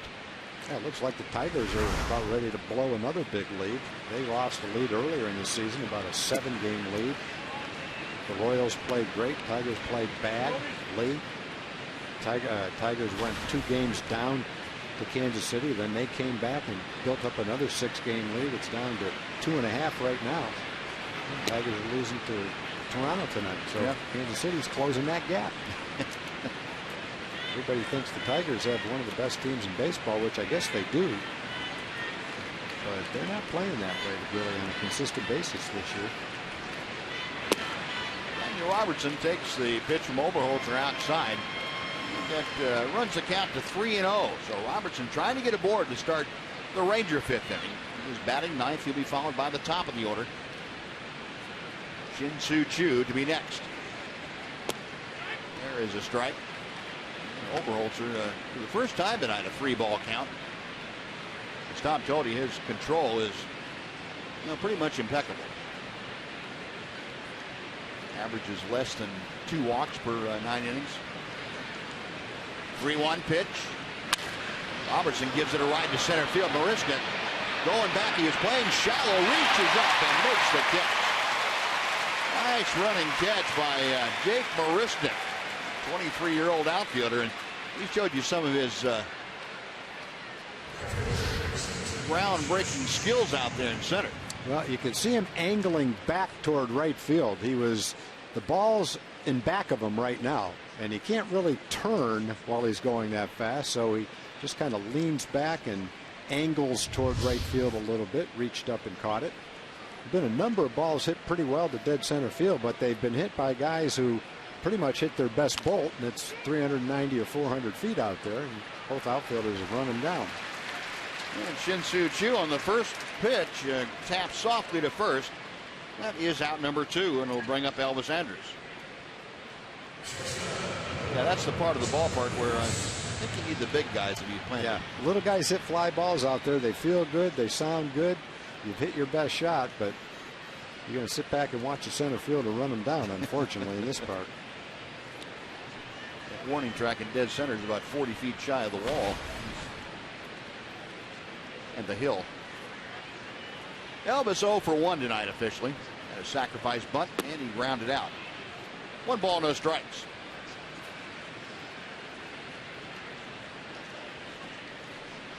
There's Towles Hill right in back of that warning track. That warning track just about 40 feet short of that 436 mark. Towles Hill out there in center with the flagpole in play. One of the idiosyncrasies of this ballpark. 1-1 pitch to Elvis. And they're probably not worried about the center fielder running into that very hard, because to get to it, you've got to run up the hill. So at least you will have slowed down a little bit by the time you get to it. Yeah. And it's well padded.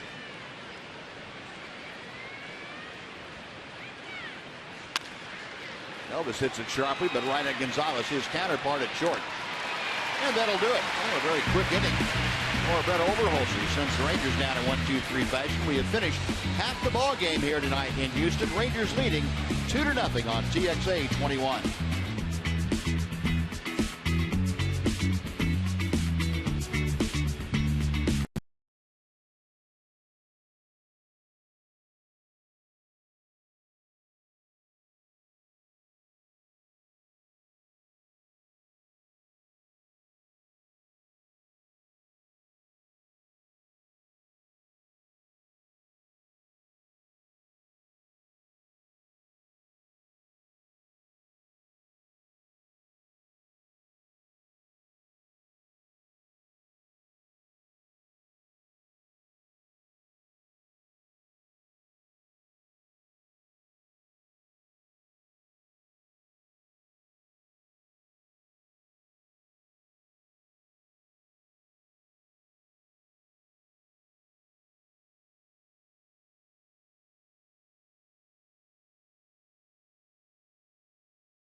Is sponsored by your Texas Ford dealers. Visit your Texas Ford dealer today. Ford is the best in Texas. And by Globe Life, the official life insurance company of the Texas Rangers.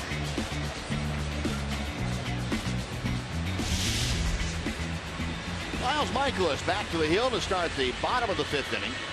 It will be against the top of the Astros order, Altuve, Castro, and Carter. Michaelis has been protecting a 2-0 lead ever since he went out there for the first.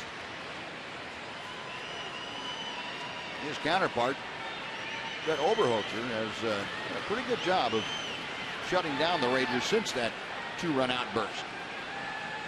Jose Altuve has nothing to show for a couple of at-bats. He hit the ball right on the button each time. And first ball swinging here, hits a towering foul pop. Adrian Beltre with room right at the end of the Ranger dugout. And 1 pitch, 1 away for Michaelis. Yeah, Miles got that ball in a little bit.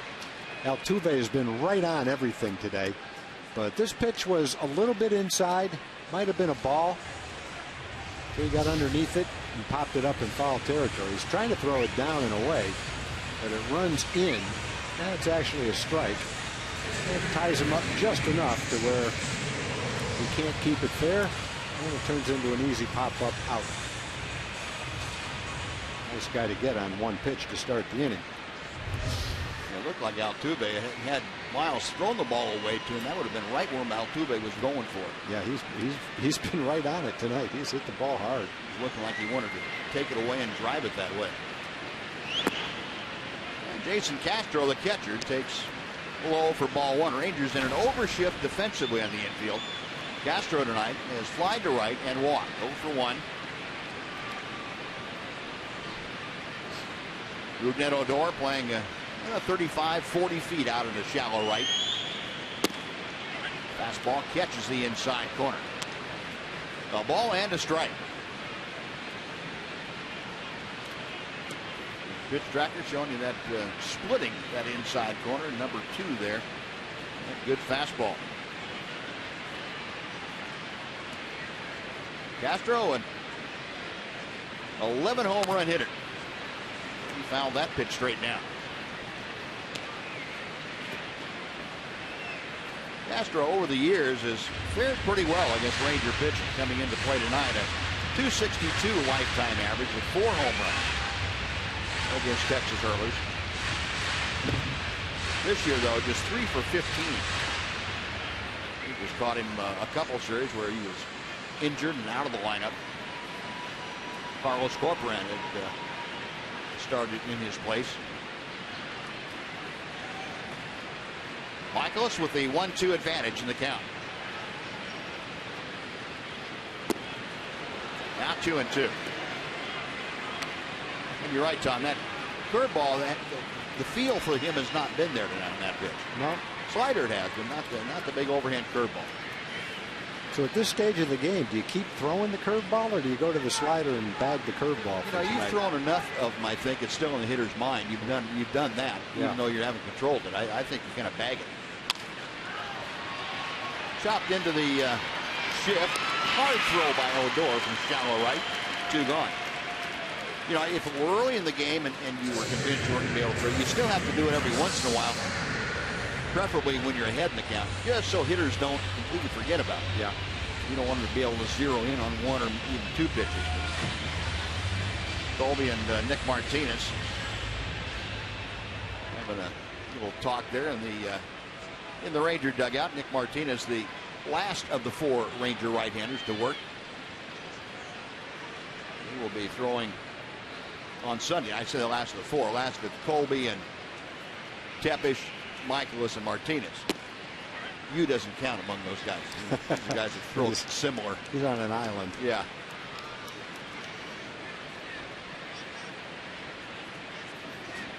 Colby, a very willing mentor to any of the young guys. The fastball that's low to Chris Carter. 1 ball and 1 strike. Carter twice tonight has gone down swinging against Miles Michaelis. Michaelis has 3 strikeouts, 4 strikeouts, excuse me. And that has been the bane of Chris Carter tonight, that Miles slider. His slider, we talked about his curveball being inconsistent. His slider's been pretty good. He's kept it right down there for the most part. Hasn't been hurt by any of them yet. And won't be if he keeps it right there. 1-2 pitch. Got a little further inside and it was too low. 2-2 now. Carter's got 24 home runs. That's the 6th most in the American League. So the role that he's been on has been pretty impressive.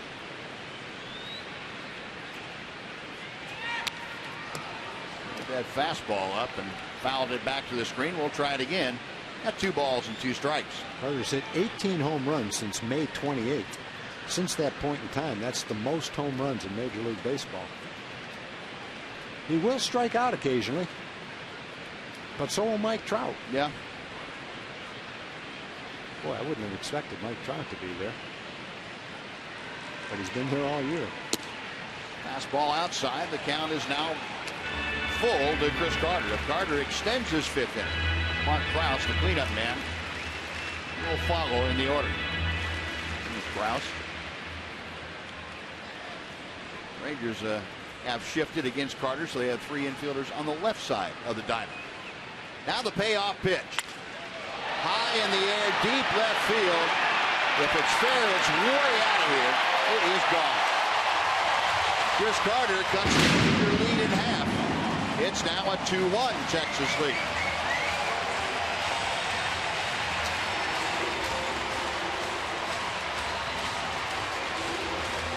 He's swung and missed a lot tonight. But that ball got a little bit of the plate, and that's all it takes right now for him. Just get a little bit of the plate. And it gives him a chance to get the bat on the ball. Not very far to left field. He kind of popped that ball up, but his pop-up's plenty far to get out of this ballpark. He's trying to throw the slider down and away and do it right down the middle of the plate to the wrong guy. Yep. Might get away with it to some of the guys in the lineup, but that's the bad location for Chris Carter. Well, it's a 2-1 ball game now, and Mark Krause coming up as Chris Carter launched one.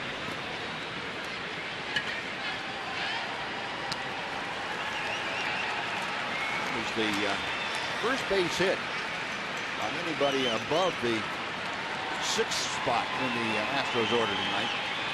Wouldn't have figured it'd be Chris Carter, as hot as he has been hitting the ball out of the ballpark. 0-1 the count to Krause, who has grounded out twice. Changeup floats outside.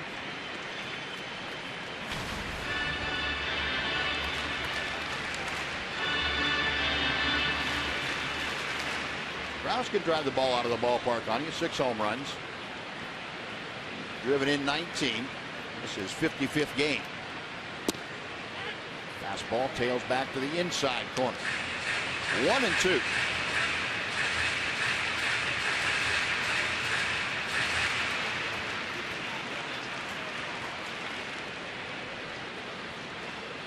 Miles trying to collect himself and get this final out of the 5th inning.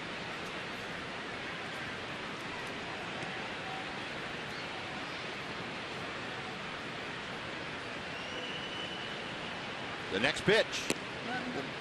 The curveball hangs out there. 2-2.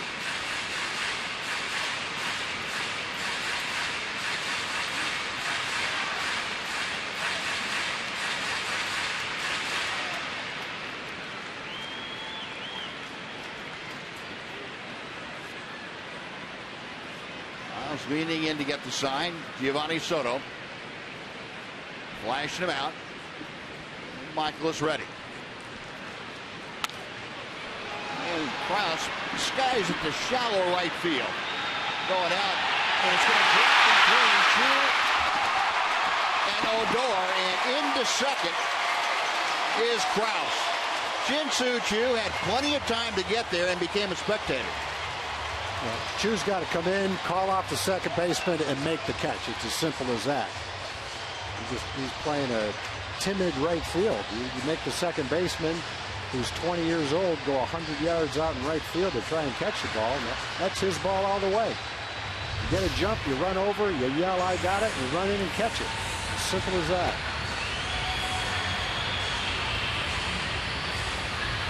Well, Mike Maddox out to give everybody a breather, see if they can recover from that gap.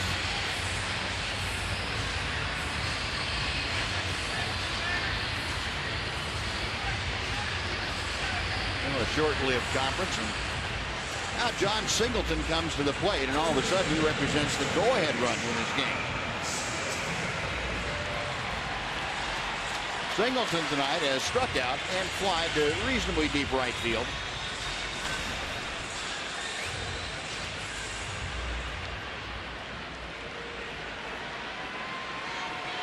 Got Krause at second base.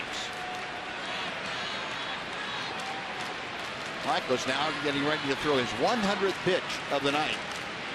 And we're in the 5th inning. Ball 1 is low and inside.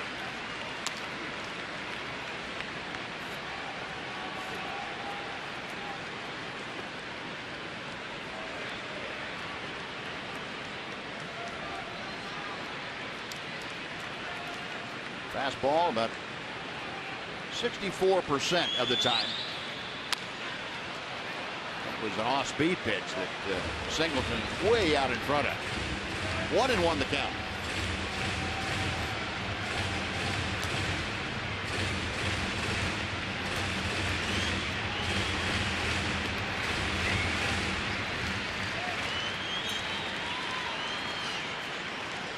Michaelis back on top of the hill. Looking from the first base side of the pitching rubber as he studies the signs from Giovanni Soto.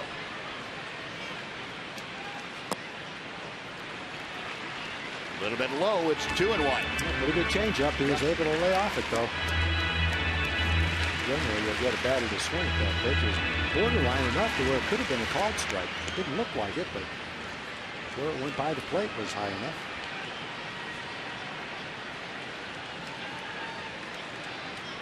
Michaelis okays the next sign. The 2-1. 3 balls and a strike. You got to be careful here. Again, Singleton last time up got into a 3-1 count and hit a fly ball to the warning track in right field. Just got entered a bit. Another hitter's count here. Matt Dominguez would be next if Singleton extends this inning.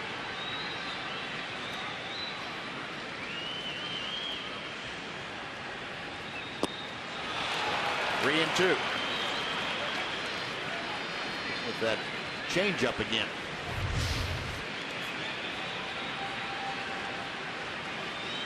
I hate to see where that would go if he hit it. That guy takes a swing, boy. Yes, he does. Now he's having a little hard time making some contact. He strikes out a lot. Yeah, you can see his last 12 at bats, he is hitless, and half of them he has struck out. Michaelis ready. The payoff pitch. Popped him up. Foul territory. Adrian Beltre over there. And that'll do it. The 2-out double that fell in, no damage. A run on 2 hits, 1 left. We're going to the 6th. It's now the Rangers 2 and the Astros 1.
Is worth $200 and dinner for 2 at Sonic Drive-In. Tonight, the Rangers are hitting for Lynn Jimerson from Mansfield. And if a Ranger hits a grand slam during the inning, Lynn Jimerson from Mansfield will win $25,000. You can register at any participating Sonic restaurant.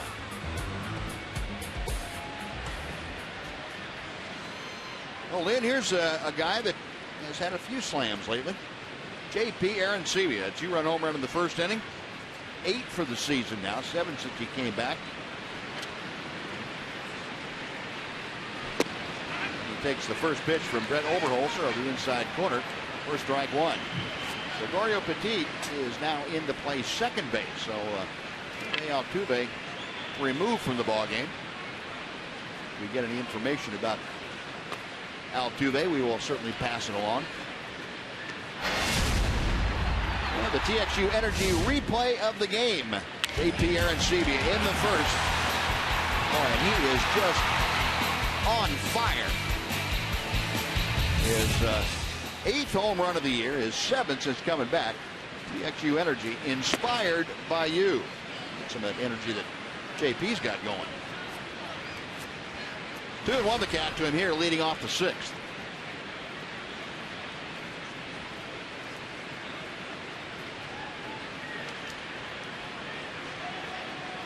Oberholzer, a long look in, the 2-1 pitch. Changeup floats away. It's 3-1.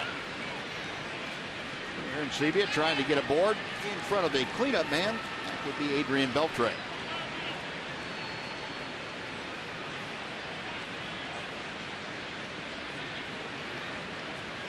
(3-1) into the hole, but the shift was on, so Gonzalez, a long throw, but not very far to his right did he have to go. That's 1 out.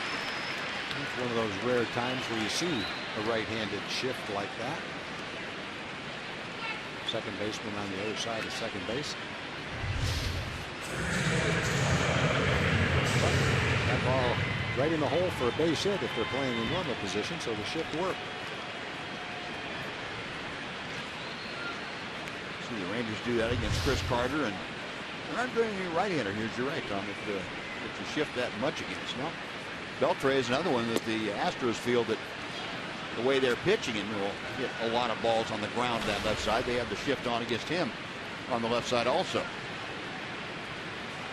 Beltre singled over the top of that shift last time up. 1 for 2.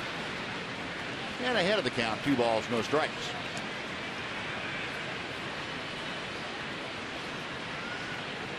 Adrian came in tonight 5th in the American League batting race. He had fallen off a bit of late. Robinson Cano leading. Cano has gotten pretty hot for the Mariners. Now Altuve had dropped to second.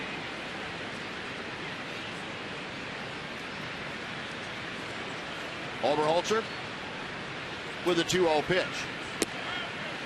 Now 3-0. Understand the word from the Astros clubhouse that Jose Altuve had some discomfort in his neck. So he was removed for precautionary reasons. Beltre to right center field. Back is Marisnik, though, and in front of the warning track, puts it away for out number 2. Well, Adrian, the green light on 3-0, and didn't quite get all of it. 2 gone for Adam Rosales.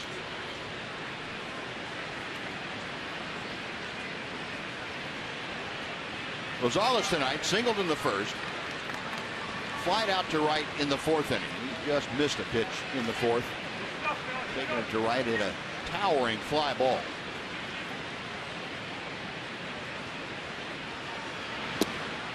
First pitch is strike 1.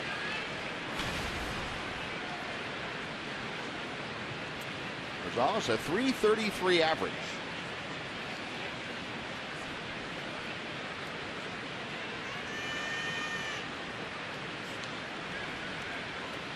Adam with 5 hits in 10 at-bats on this road trip. A good changeup.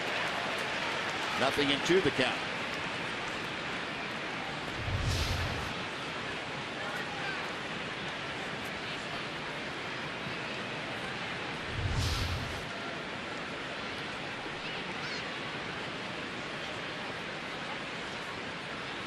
Oberholzer to the wind and the 0-2. You get Rosales to chase that pitch down, he wouldn't do it. 1 ball, 2 strikes. Well, tomorrow night, a little bit earlier start, 6 o'clock. Be on Fox Sports Southwest with you. Good pitching matchup. Yu Darvish and former Ranger Scott Feldman. Deal and down to first. No swings at Jim Wolf. Scott's coming off a good game. He had a complete game victory in his last start.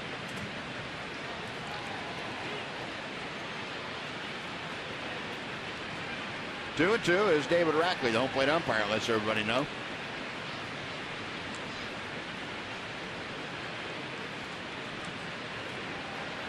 Oberholzer studying the signs. It's a foul tip in and out of the glove of Jason Castro. We'll try it again. Sunday afternoon, a 1 o'clock start. It'll be Nick Martinez and Brad Peacock. At least it's Peacock on the Rangers notes. On the Astros notes says Dallas Keuchel. But either Peacock or Keuchel, or maybe both of them. You never know. We'll just come out here, Buzz. We'll be ready to go. We'll just write the name down when we get here. The right-hander is Peacock, and the left-hander is Kiker. Yeah, it will affect the lineup probably. Yeah. Not for us, but for Ron Washington it will. And a pop foul. That's over the Astros dugout on the first base side. Still 2-2.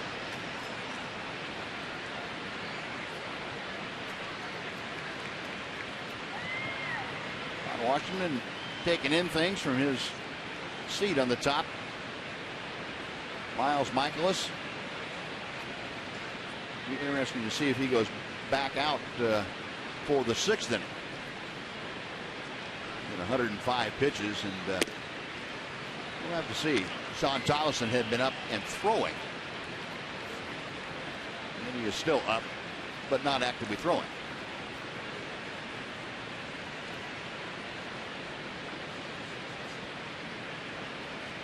Payoff pitch coming. Lost the glove of Dominguez, and Rosales will be aboard safely.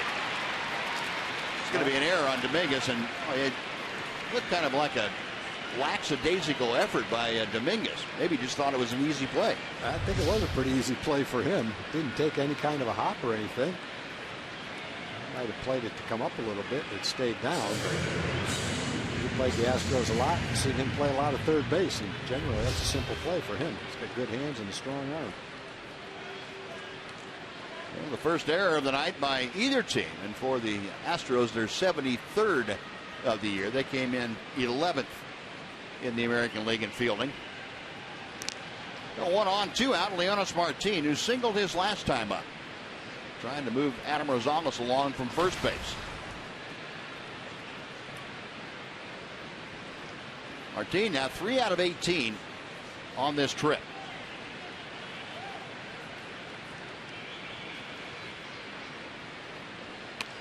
Trying to bunt his way aboard, and bunts it foul. If you wondered whether facing left-handers was a problem for Leonis Martin, how about trying to bunt with 2 outs and a runner at first?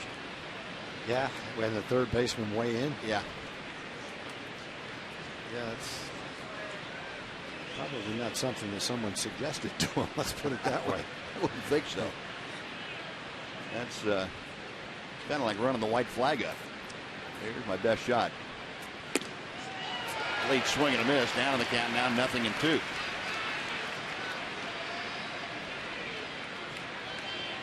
But you can make all that meaningless now. You turn on a pitch and drive it out of the ballpark.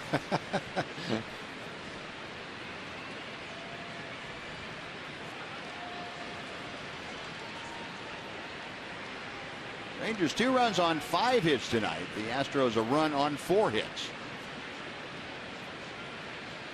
Play in the top of the 6th inning.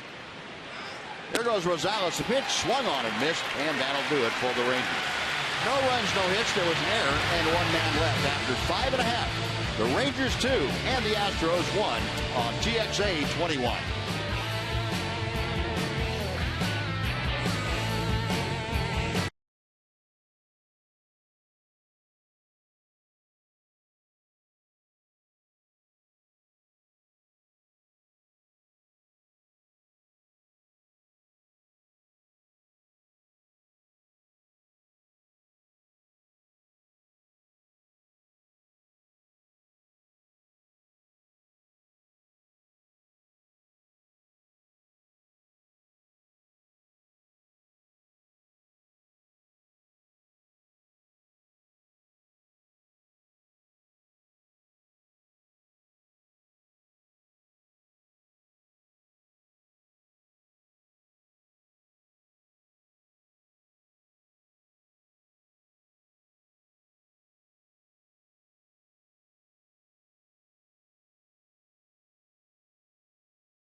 Sponsored by Freedom Chevrolet.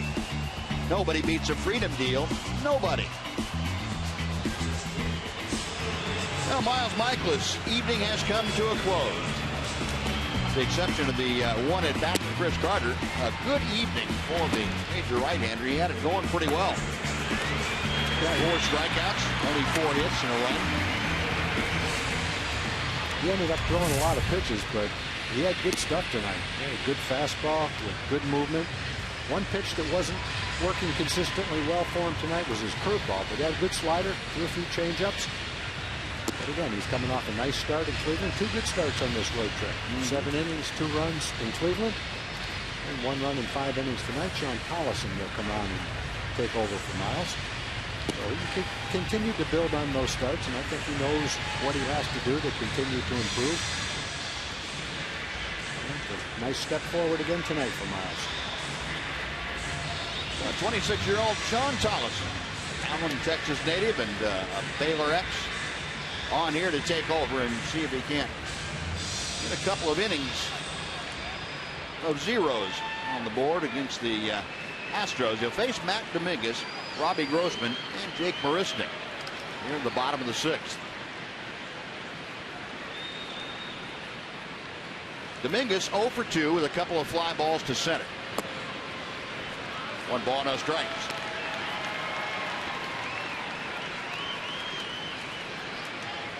Collison didn't work in the White Sox series. That's worked in Cleveland through an inning against the Tribe. Pitch out of play to the right. 1-1.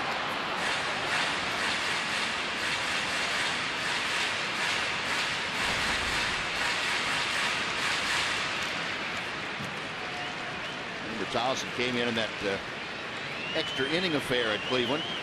It's in the 11th inning. Escaped a 2-on, nobody out jam to keep that ball game tied. Pop foul again, back into the seats. Over to take a look at Rosales. He got well back and out of play.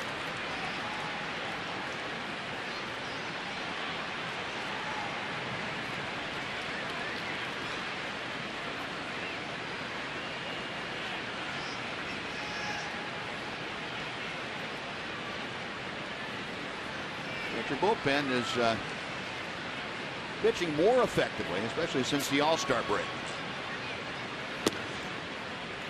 2-2.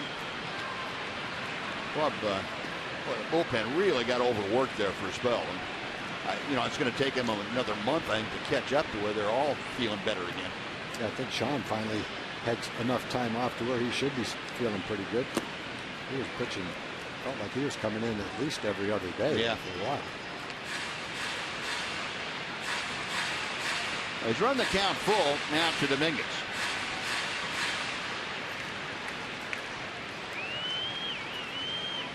Astro third baseman back in there as Collison gets a sign. Now the payoff pitch. We'll try it again.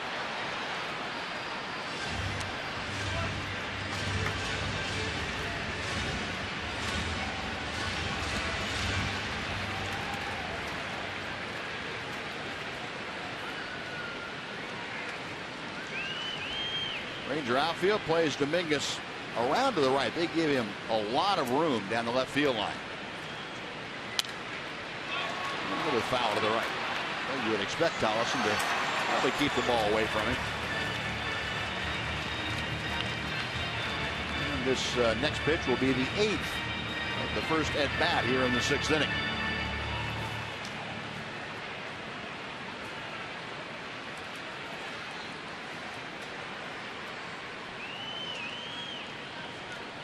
Now Sean set again. Another 3-2 pitch. That ball hammered to left field. Up against the boards. Playing the care of is Robertson. He will hold Dominguez to a long single. Well, that short porch out there, kind of like an extra defender on a line drive like that. You got to play a little more toward right center or left center. He's kind of guarding the gap in left center field, knowing that if it's over his head in left field, it's probably going to be over the wall or off the wall. And if it comes off the wall, he's shallow enough to where he can hold the hitter to a single. That's exactly what happened.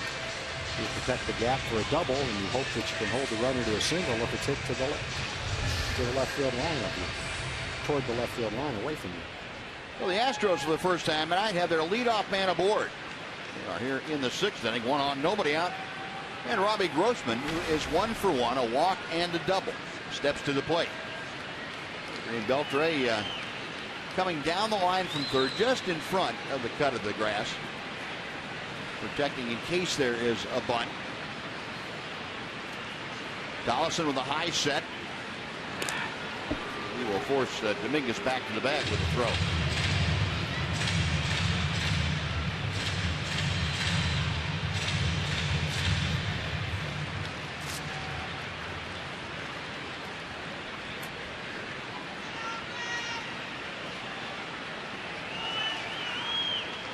Again, Tollison set.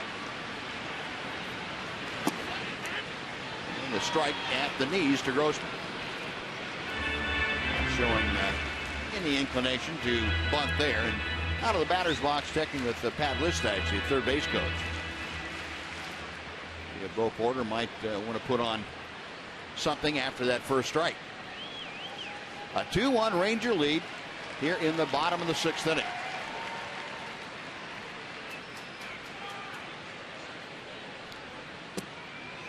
One ball and 1 strike.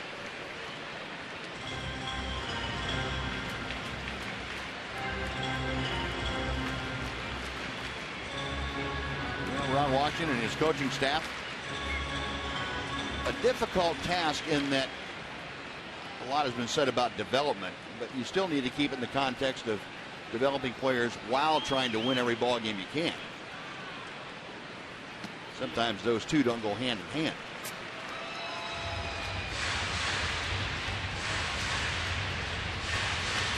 Just ask Bo Porter. He'll be able to tell you they had the same kind of situation here the last several years in Houston. Porter giving signs to Pat Listach, who was flashing them out to Matt Dominguez at first. And Robbie Grossman at the plate. 2-1 the count. Base hit to right field.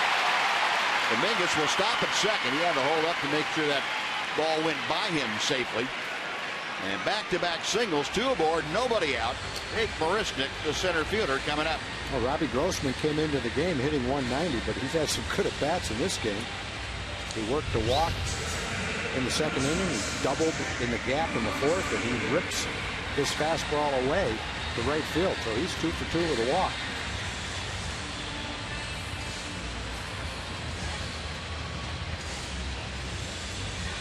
So 2 on in a 1-run game here in the 6th. You would figure that Jake Marisnick probably will be up there asked to bunt. Although one caveat, down at the bottom of the order, you have your number 8 man bunt with the 9th place hitter coming up. We'll get the answer to that pretty quick. And the first place hitter is Gregorio Petit, not Jose Altuve. So that's true. We'll see. No bunt here, and Tollison's first pitch is outside for ball 1. No, there's our answer. Yep. Bo Porter said, nah, won't do it. Marisnick tonight, 1 for 1. Had a 2nd inning single. In the 4th inning, he walked. With Dominguez at second, Grossman at first.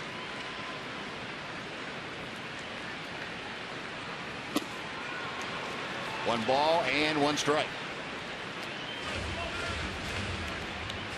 Marisnick, as we mentioned, just a 23-year-old. There's Pat Listach down there at third, getting the signs from Bo Porter, relaying them to the runners, Grossman and Dominguez, and to the hitter, Marisnick. You're still not discounting the bunt attempt. Have both corners up.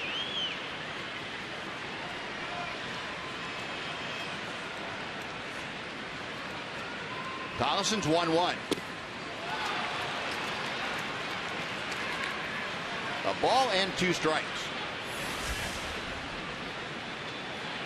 Astros this year with runners in scoring position, a .231 average. And they have Dominguez at second in scoring position.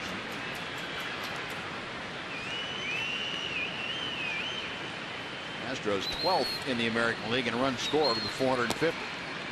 A pitch outside to even the count now at 2-2.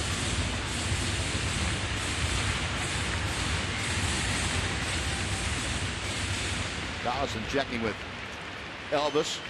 See who's going to cover second on a ball right back to the mound. It will be Rougned Odor. Now the 2-2. Got him swinging. Good fastball. 94 miles an hour away. Marisnik kind of wave at it. Well, there's a big out after a couple of hits. Good pitch. Well, the first strikeout for Donaldson. Had a little giddy up to it. Yeah, it did. Ball jumping away a little bit.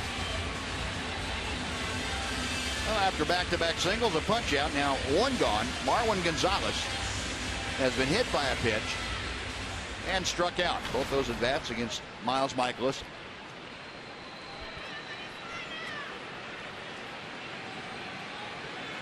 Corners of the Ranger infield now. Beltre and Rosales back at more normal depth.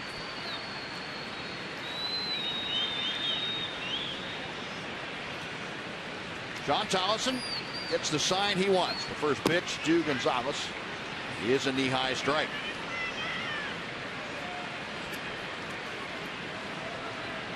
Gonzalez fit safely in 6 of his last 7 ball games.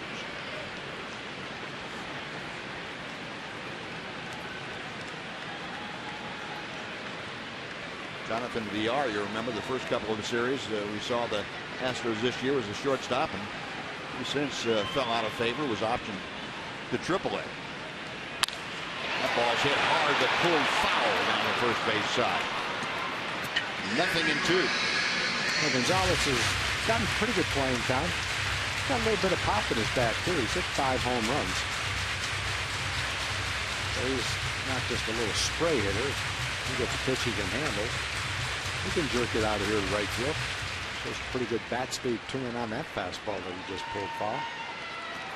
Boy, he's got an awesome beard too. That thing looks like it's fake. Maybe it is. Never know. Donaldson up in the count now, and Gonzalez asked for time, stepped out.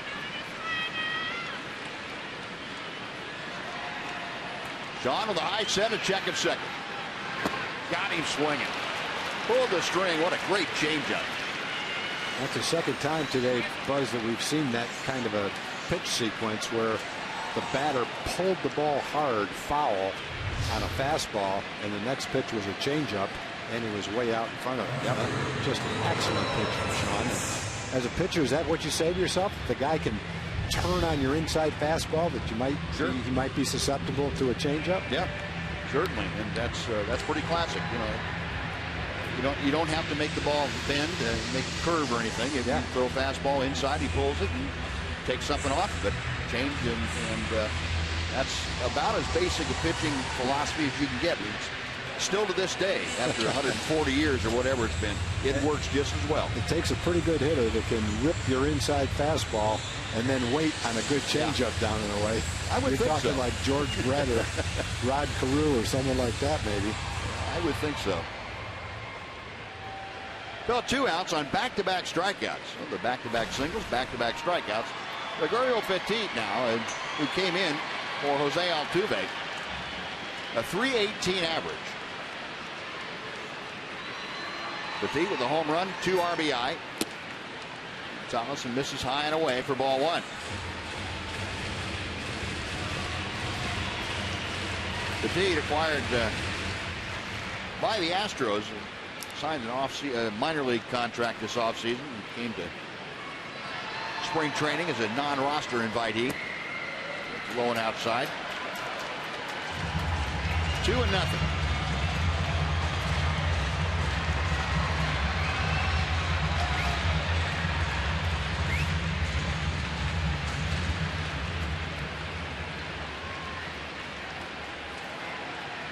Maddox and the skipper, Tim Bogar, talking over some options that they have. 2-0 pitch. Popped up. Shallow right center field. On comes Shin-Soo Choo. He's there to make the catch. And Sean Tomlinson does a great job of working around back-to-back leadoff single. 2 are stranded. We're going to the 7th. Rangers 2, Astros 1.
Start something special with a great deal on a Honda now at your Honda dealer.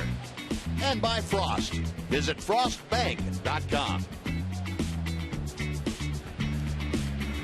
A little fancy footwork by Sean Tomlinson getting out of a 2-on no-out jam. Keeping the Ranger lead at 2-1 as they come to bat in the top of the 7th. Giovanni Soto starts the bottom third of the Ranger order. Soto has struck out and grounded to third tonight. 0 for 2.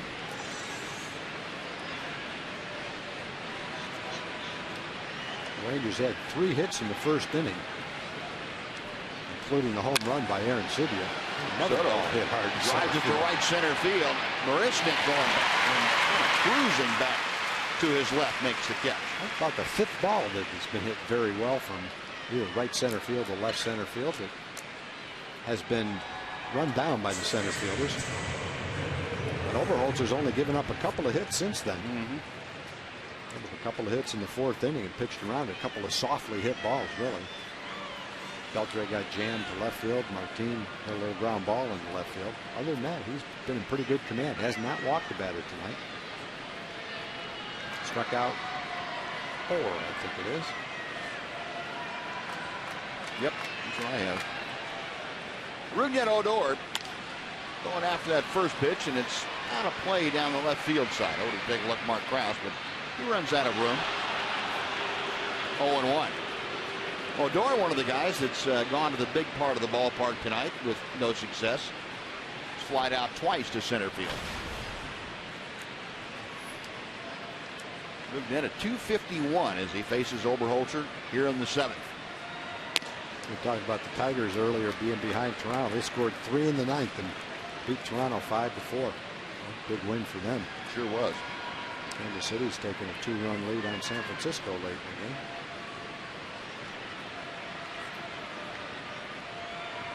Oberholzer back to the plate. Jammed Rougned, and it's 1-2. Well, Baltimore continuing to play well. They I guess so. Pounded St. Louis tonight 12-2. Baltimore is 17 games over 500 right now and has at least a 5-game lead. Depending on what the Yankees are doing. The Yankees are winning, but Toronto, as you mentioned, lost. So Toronto's 6 games back in Baltimore.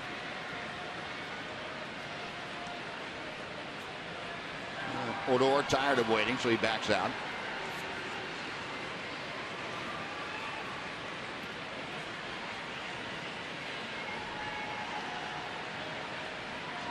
Oberholzer to the line. Just missed the outside corner. 2-2.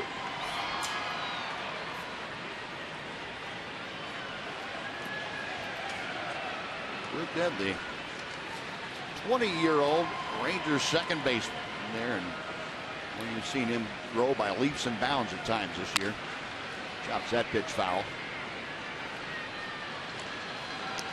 Has it all been good? No. There have been some mistakes like you would expect. But the thing I got to say about Rugnet, you don't see him make the same mistake twice, or very rarely.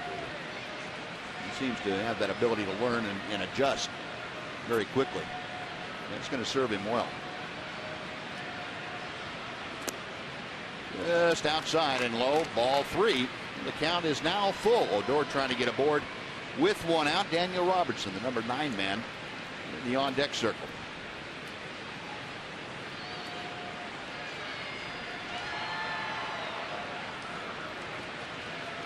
Now the payoff pitch.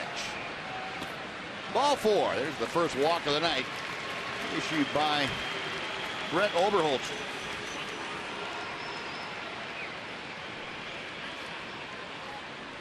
Bo Porter less than pleased with that outcome.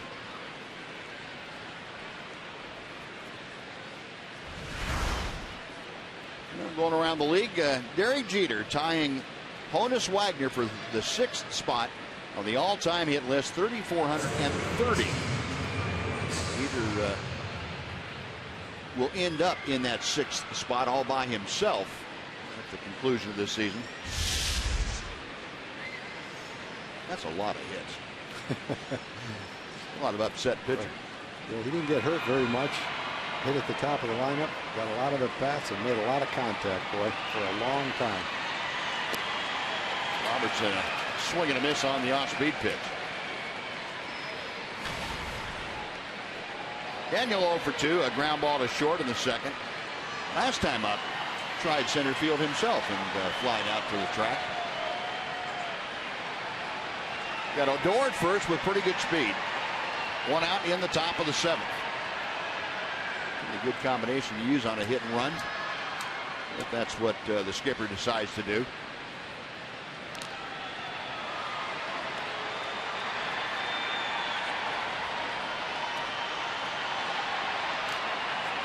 Castro behind the plate, pretty good at throwing folks out. There is the right-hander. Up and throwing easily in the pen.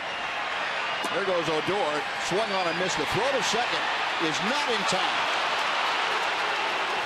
And Petit, the second baseman, thought he had the tag down on Odor as he slid by. He probably tagged him, but question that he doesn't know the answer to is, did you tag him before the foot got to the bag? Let's take a look. Tough to tell. Yeah. And now Bo Porter thinks he knows, and from that angle it looked like he got it. Bo Porter on his way out to second base. The call made by the crew chief, Dana DeMuth, out there. And you read Bo's lips, and I'm going to challenge it. And Dana DeMuth said, okay, we'll go over and get the headsets and be right back with you in just a minute. That's a tough call for an umpire, too. You know the tag is high, and you assume he slid under it, which he did. But then the question is, did he tag him before the foot hit the bag? The ball was up the line. The ball was not on the bag. And that's one reason instant replay is a good thing. We'll find out. I think we're getting our answer by watching the score. Yeah, the folks here are able to see this shot in center field and see that that tag probably was applied before the foot got to the bag. And there's another angle on the scoreboard. We'll probably have that up for you in just a second. The umpires are sitting there watching the scoreboard too. Yeah. Just for their own knowledge.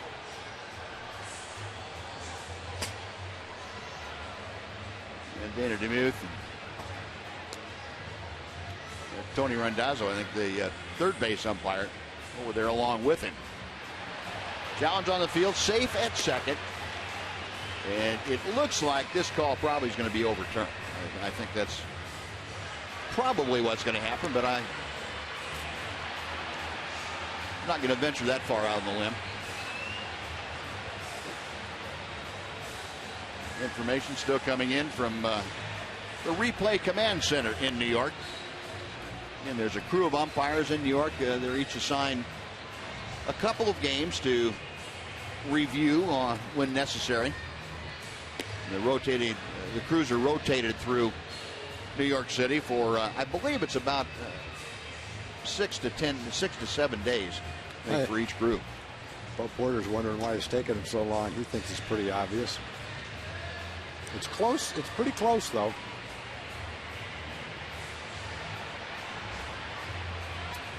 Rubin out there at second base, hoping for the best. And one of the definitive angles. See that tag on the right shoulder as Odor was going into second. Question is, where was his foot when that tag was applied? And that's what the umpires are looking at. I don't know that there's actually a view that shows the tag and where his foot is both at the same time. Yeah. It looks like Dana DeMuth is getting the information, and he'll let us know, and he is out. So the call has been overturned on review. Bo Porter wins that challenge. He will still have one left with which to work. Well, 2-4 on the caught stealing, the missed hit and run.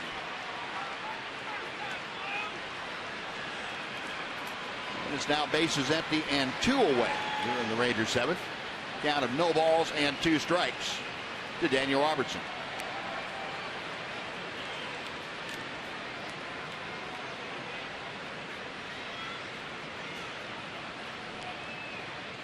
Oberholzer will go back to the windup. And the left-hander looking in for the sign. A time called.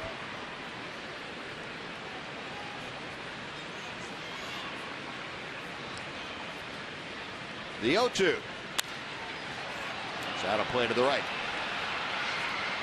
That last video review took 2 minutes and 44 seconds, so a little bit longer than the one before. But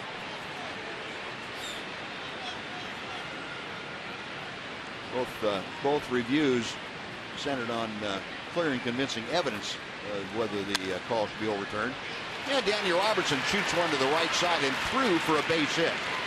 Able to cut it off is Grossman, the right fielder.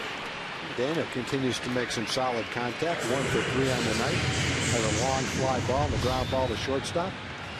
All the balls hit pretty solidly. Ball away. He's been showing a nice inclination and ability to hit that pitch to right field on a line. He's one of those guys that doesn't want to hit fly balls. He wants to hit the ball on the ground or hit the ball on a line, and that's pretty much what he's been doing. He's got his average up over 290. Seems to be doing a pretty good job every time he goes out there. He did that 3 or 4 times in the Chicago series. Hit that ball right side. Sure did. Here's Shin-Soo Choo now with Robertson at first and 2 outs. Choo is 1 for 3 tonight. A first inning single. Saw him score a run on Aaron Sevia's 2-run homer. 239 the average for Choo. There goes Robertson as the ball's in the dirt. The throw, not in time. Well, Marlon Gonzalez, the shortstop, almost did the splits over the bag, and I don't know how in the world he was able to come back and make it that close. It's going to be a wild pitch. As Robertson, quick as a cat, reading that ball in the dirt, and he was off.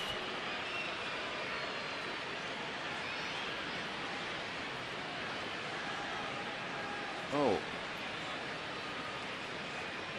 I just pulled a groin muscle watching that. Ouch. Good thing he didn't overslide the bag. Well, the wild pitch now gets Robertson in scoring position. Count is 1-1 to Shin-Soo Choo.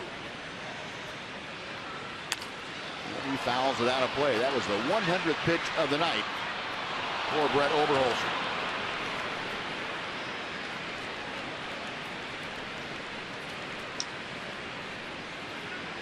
The inning by inning breakdown, just a couple where he has been forced to throw a 20 or a couple above the first inning and then the 6th inning. Other than that, it's been pretty economical for the left-hander. Up the middle. That's right where Gonzalez's shortstop is positioned. On to first, and that'll do it. Get a hit to strand a runner. It's stretch time here at Minute Maid in Houston, with the Rangers leading the Astros 2-1 on TXA 21.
Take on the Tampa Bay Rays for 4, and on Tuesday night, that's August 12th, the game features one of the most collectible giveaways of the year. The first 15,000 fans will be treated to a Pudge Rodriguez Gold Glove bobblehead.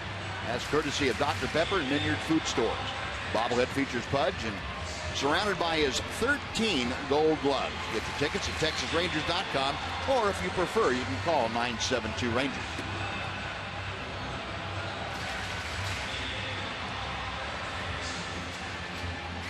John Thomason worked 1 inning. Now Roman Mendez has come on to work the 7th here tonight.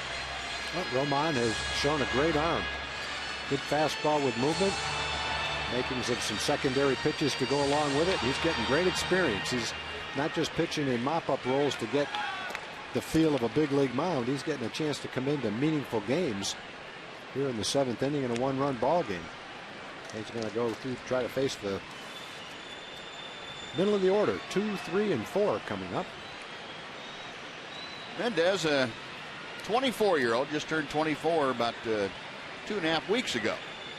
From the Dominican Republic. Rangers acquired him from the Red Sox organization back at the trade deadline 4 years ago. It was a deal that sent Jared Saltalamacchia to Boston. Jason Castro, Chris Carter, and Mark Krause to face Mendez here in the 7th. And Mendez introduces himself to Jason Castro with a fastball up right into the chin. Castro 0 for 2 tonight. Walked in the first, since then is flied out and grounded out. Rangers in that overshift to the right side.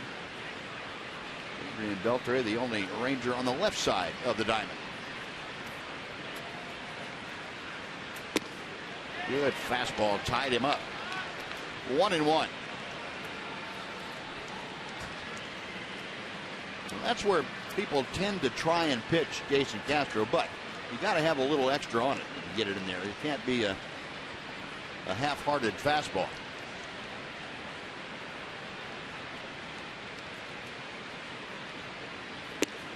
Right up in there.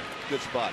96 is pretty good there. That didn't look half-hearted. That's about 3/4 hard. I think he had his heart into that one.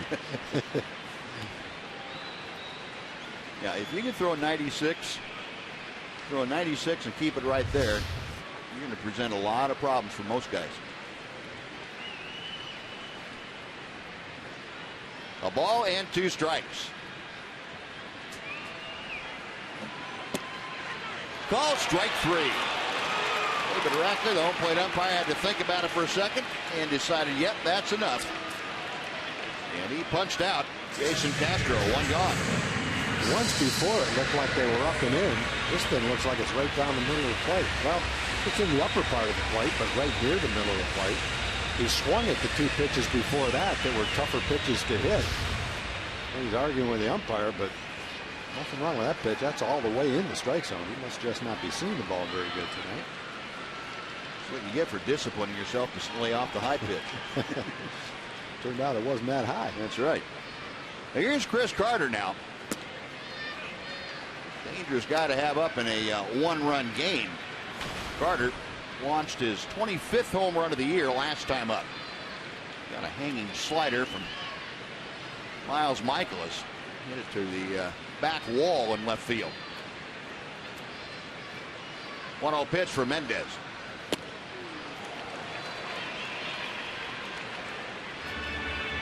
Carter's one of those hitters. He can give you that feeling, that a false sense of security. You know, you can throw a couple of fastballs by him, make him look good bad on a breaking ball. Then he comes back when you least expect it, and wham, there it goes. That's fouled back. And the count moves to a ball and 2 strikes. It's one of those spots. He's throwing a 95, 96 mile an hour fastball. He swung and missed it one. He's got a little piece of that and fouled it off. You still have to make a good pitch. You can't assume that he's not going to be able to hit your fastball right here and throw it right down the middle of the plate.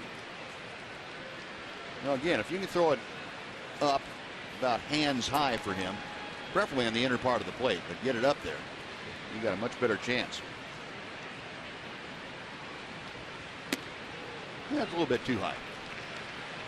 2-2. Carter, a .226 hitter. He has 58 RBI to go along with his 25 home runs. You say, well, how does he only have 58 RBIs if he had 25 home runs? He has not hit in the number 3 spot all year long. He's been down lower and moving around, and the Astros have had problems getting people on base consistently. They're 14th in the American League in on base percentage as a team. 2-2 pitch. Breaking ball. Call strike 3. Got the inside corner. And the first 2 Astros unhappily walked back to the dugout after being rung up. Well, again, it looked like a strike. He just had him set up for an off-speed pitch with 4 97 mile an hour fastballs.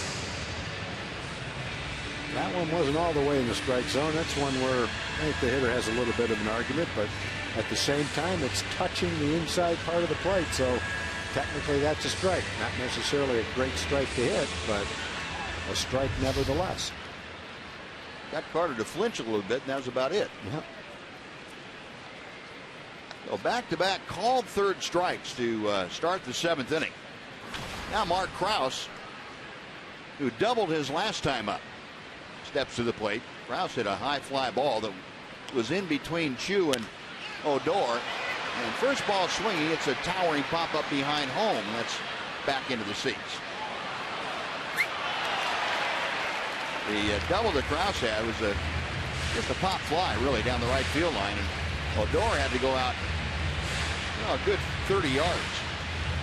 Shin-Soo Choo wouldn't call him off and stood there and watched the ball drop. It didn't hurt anything in that inning as John Singleton fouled out. But it had the potential to be a real problem. 0-1 the count to Krause.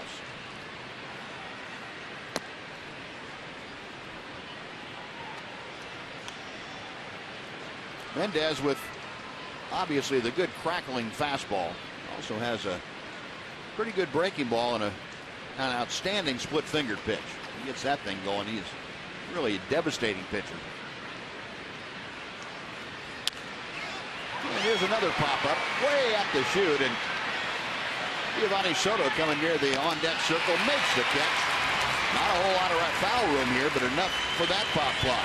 A 1-2-3 seventh inning for Roman Mendez, and we will go to the eighth. Rangers still on top, 2-1.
Auto Nation Honda in Louisville.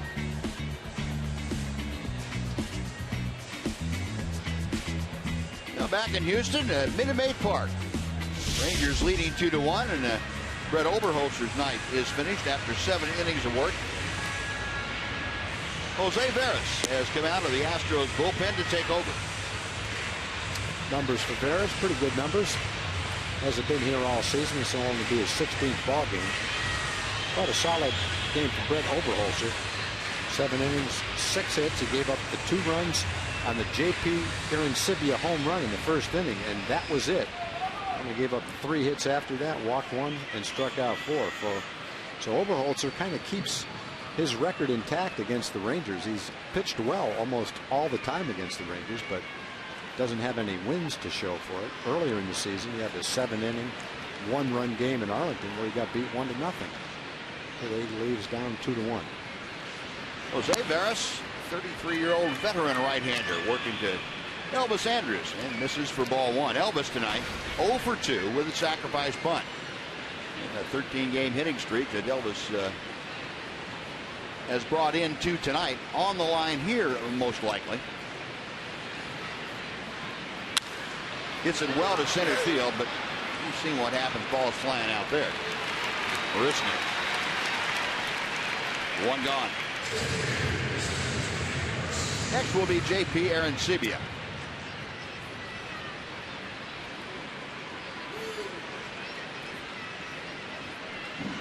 Arancibia, that 2-run home run in the first, that has been the sum total of the Ranger offense tonight. J.P. 1 for 3.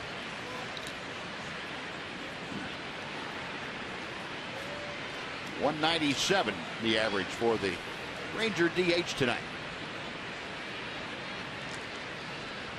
First pitch from Veras. 1 ball, no strikes.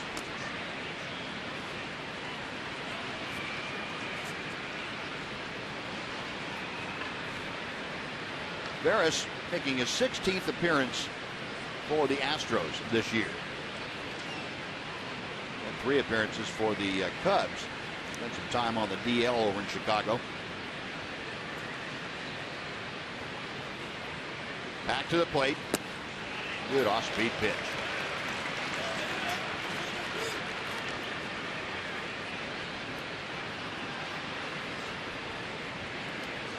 And Neil Kotz, the Ranger left-hander, loosening in the Ranger pen. So you figure to see Neil and the Astros come up in the bottom of the 8th. Kind of the way the Ranger bullpen is setting up when they have the lead. Hard hit, but pulled foul by Arancibia, and the count moves to 1-2. Thomason and Mendez, the middlemen, so to speak. In this case, it was the 6th inning, but normally I like to say a 7th inning. You got Kotz for the 8th. Neftali Feliz is 4 for 5 in save situations this year to close things out. 1-2 to JP.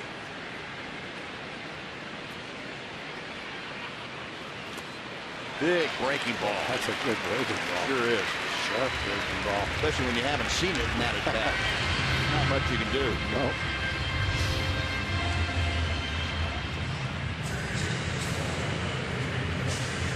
That was Uncle Charles and his family. Boy. I just walked back to the bench and say, I should have hit the one before it, but I pulled foul because not many guys were going to hit that last pitch. No. Well, 2 on. Here is Adrian Beltre with the bases empty. Beltre 1 for 3 tonight. Singled back in the 4th inning. That was sandwiched in between a fly ball and a strikeout. He lost the first pitch out of play to the right.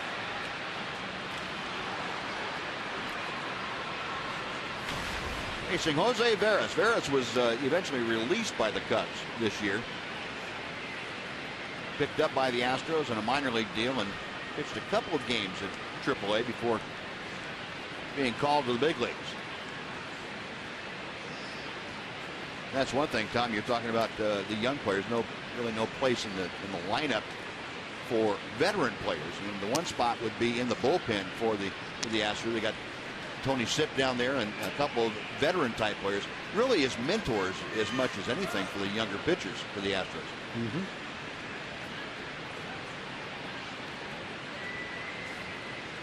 Bill Porter trying to accelerate the learning process for his club as much as possible. 1-1 pitch.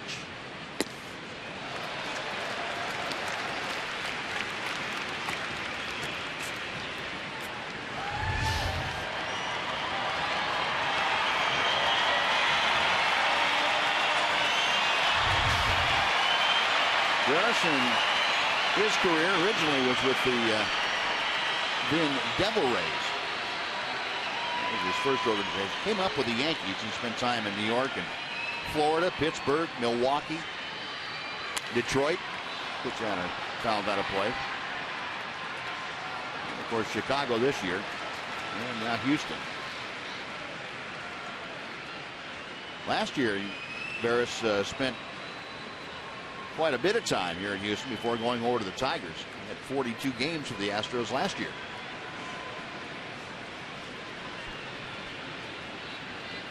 Beltre waiting. Veras studying the signs for the 1-2 pitch.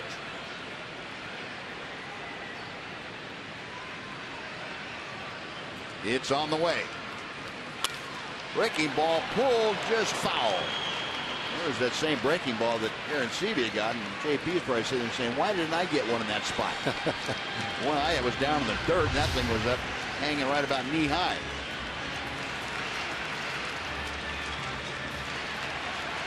Adrian went down to that one knee stance. Tough to get a good jump going to first base from down there. I think he figures he makes contact the way he wants to. He didn't have to worry about it. He's got plenty of time to get up and trot.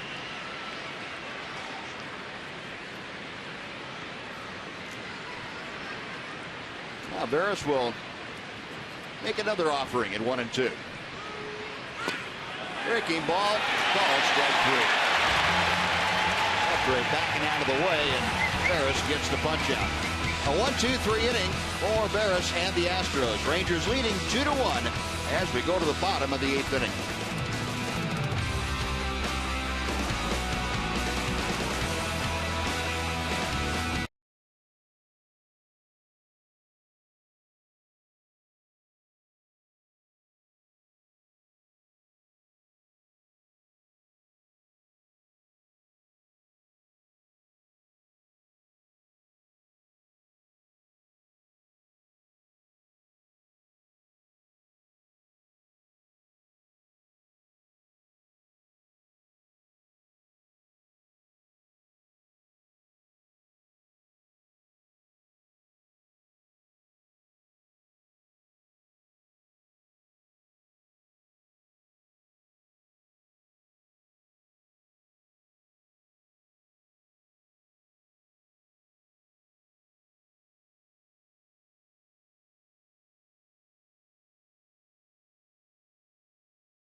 for the Rangers. And next weekend, August 15th, the Angels are in town, and that night fans will be treated to a post-game fireworks show sent to Elvis music. You know Chuck Morgan's going to go crazy with that. $15 tickets in the upper reserve seating sections will be available at texasrangers.com/specials when you use the coupon code fireworks.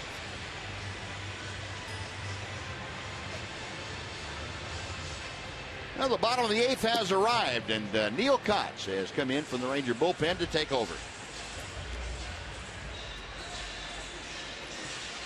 Yeah, 54th game for Neil. He's having a good, solid year for the Rangers. Good ERA, good opponent's batting average, good strikeout to walk ratio. And he's moved in, as we were saying earlier, into the 8th inning role, the setup role for the Rangers. They face Singleton, Dominguez, and Grossman.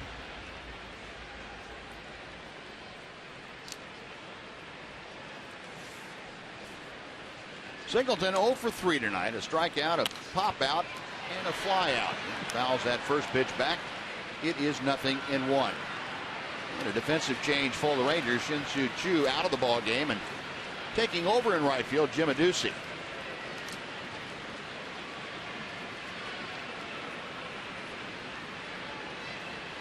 Neil Kotz last worked on Wednesday in Chicago, and he hits the inside corner. He had Singleton backing out, and that cut fastball just nudging the inside corner. No balls, 2 strikes.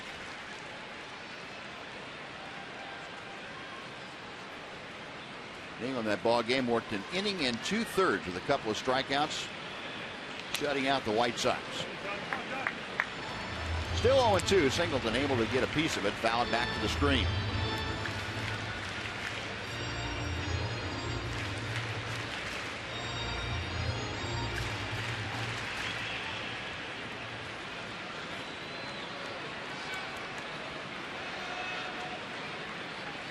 Neil's next pitch. Rounded up the middle, and by Odor, who is shifted way over to the right. So Singleton hit in the spot where they ain't. And that is a leadoff single. Puts the tying run aboard with nobody out in the 8th inning. He made a pretty good pitch. It looked like a slider down and away. Singleton had to reach for it. Didn't hit it hard. But he was out in front of it, and so you could see why they were playing him the pull a little bit. But he was able to direct it up the middle of the field for a base hit.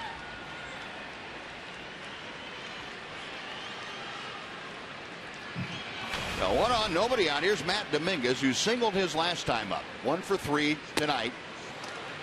Kotz has tied him up with a fastball in. 0-1.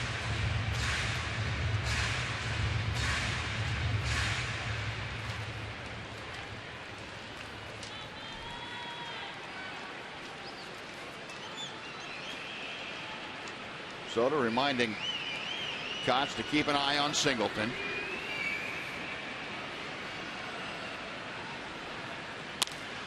Fly ball out of play. 0-2 the count. And Dominguez 1 for 3 against Kotz prior to this at bat. Well, hopefully he's going to make it out, and after he does, he's going to go back and say, well, I had a pretty good pitch to hit, just didn't hit it.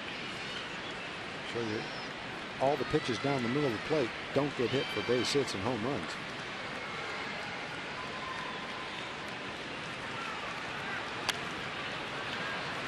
That wasn't down the middle, that was right between his fists. Yep.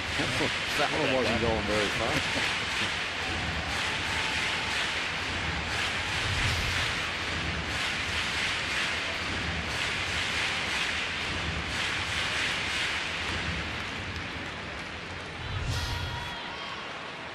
Still no balls and 2 strikes. John Singleton, the runner at first, as Kotz reads the signs from Soto. They settle on 1 to work with. Off the plate inside. That cut fastball. Chad Qualls down in that Astros bullpen is throwing. He is For the time being, anyway, the closer, Bo Porter.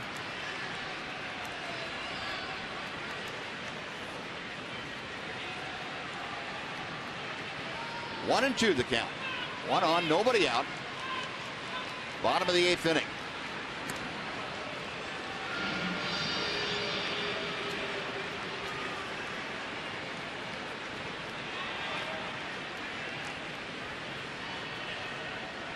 Dominguez currently a .230 hitter. Got some pop. Ron Washington knows very good and well that he's done some damage to the Rangers. That pitch gets away from Soto, so down to second goes Singleton. And now the tying run is in scoring position on the wild pitch. Well, it becomes a tough inning now with a man on second and nobody out. Love to get a strikeout right here and keep that guy right at second base. I tried to make a perfect pitch, held on to it a little bit long, cut it right into the ground.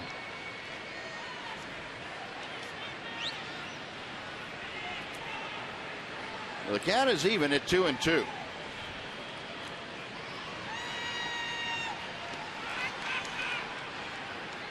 Got a check of second, and the pitch swung on and missed. Foul tip into the glove of Giovanni Soto, and that's a big strikeout for Neil Kotz.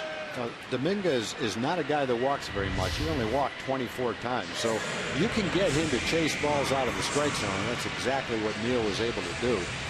See all those pitches? He swung at most of those pitches, and the only one that was a strike was the one he fouled back that was right down the middle of the plate, but the other ones were out of the strike zone. He swung at a lot of them, fouled a lot of them off, and finally missed one. And with a man on second and no out, that's a big out. No outs, that's a big out to get.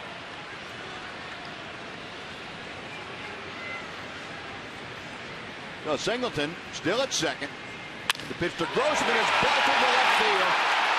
And the Astros have turned this game around.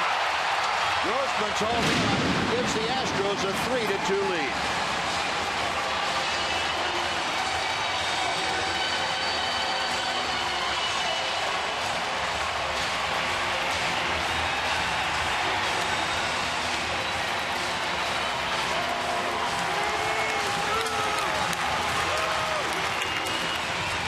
Grossman, batting right-handed, is hitting 160, 8 for 50. That's the first extra base hit he's had batting right-handed. All his extra base hits have come hitting left-handed. He's got a cutter on the inside part of the plate. And had his first right-handed extra base hit. And Grossman's first hit against Neil Kotz. And now Jake Marisnick fouls off that first pitch. Not much doubt once that ball got airborne. Now, if you hit it good and get it up in the air, it's gone in here. Yep. Toward the Crawford box out there. All the runs scored tonight, all 5 of them have been the result of home runs.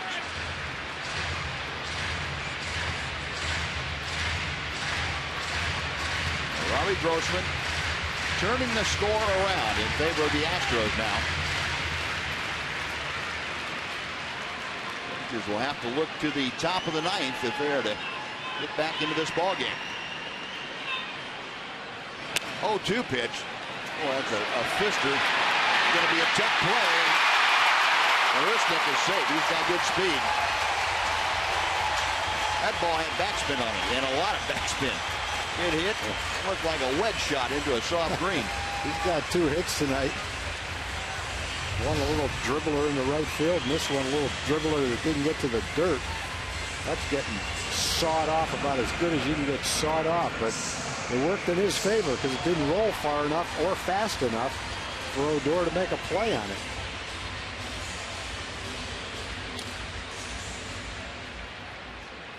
Man. From the sublime to the ridiculous. Long home run to about an 80-foot chip shot.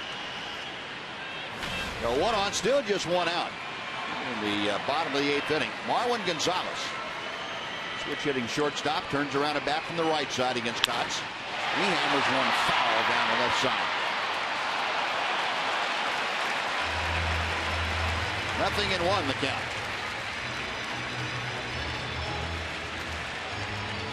I don't know if he caught that thing or not. It was hit pretty hard, but he ended up with it anyway. But look on his buddy's face, it must have been pretty unbelievable, whatever he did.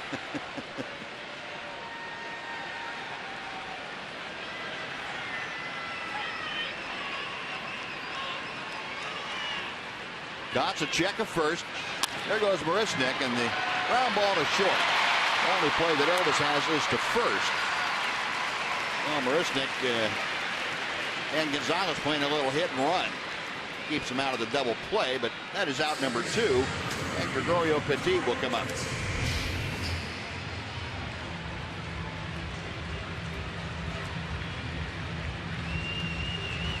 Elvis thought about it, didn't he? Yeah, he was going to try and get it over there, but he realized that he didn't have any chance. Sometimes, even though the guy's running, you can still sneak it over there in time. I've seen Elvis do that a number of times. Yeah. Wasn't able to get it there that time. Well, 2 outs. Petit up for his second at bat of the evening. Came on as a defensive replacement in the 6th. Flied out to right field. His only time at bat, and he takes strike 1. For the Astros, 3 runs on 9 hits tonight. Rangers 2 runs on 6 hits. The Astros committing the only error of the ball game. And the chopper foul runs the count to no balls and 2 strikes. Nate Adcock, the right-hander.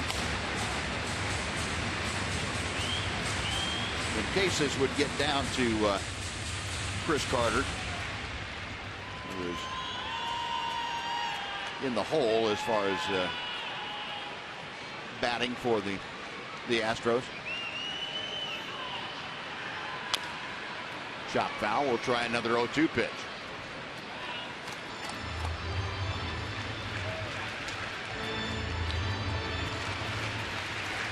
Dave Magadan in the foreground, and Ron Washington, Tim Bogar, Mike Maddox.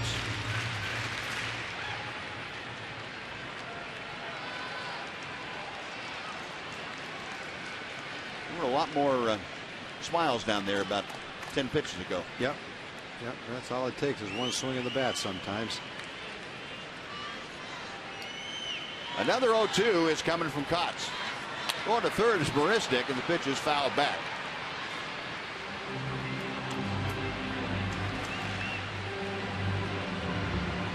Jake Marisnik trying to take advantage of Kotz's high leg kick.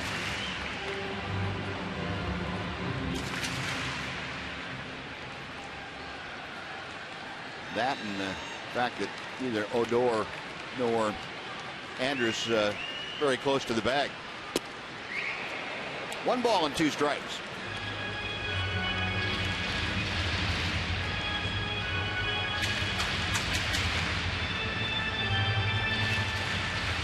Neil Kotz, the 4th pitcher used tonight by Ron Washington.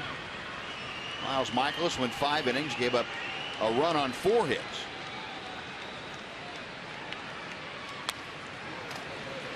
John Tolleson worked a shutout inning with 2 hits and 2 strikeouts. Roman Mendez a shutout inning with 2 strikeouts. And Neil Kotz.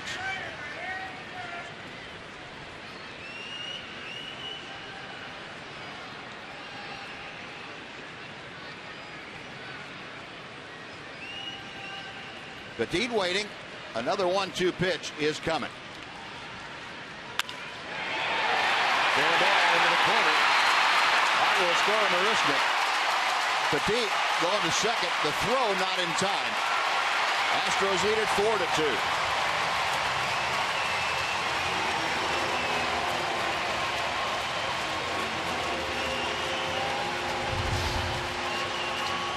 That's an unusual game for Neil. He's not used to being at the other team hit balls like this. And that was another cutter, it looked like, on the inside part of the plate that Petit put a good swing on. Kept it fair right down the line, hit it hard.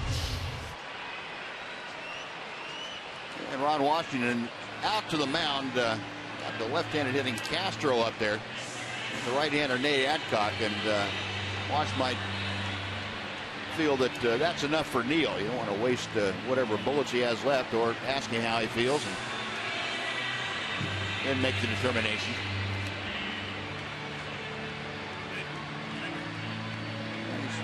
I want to make sure he's okay and make sure he can go after the left-handed hitting Castro.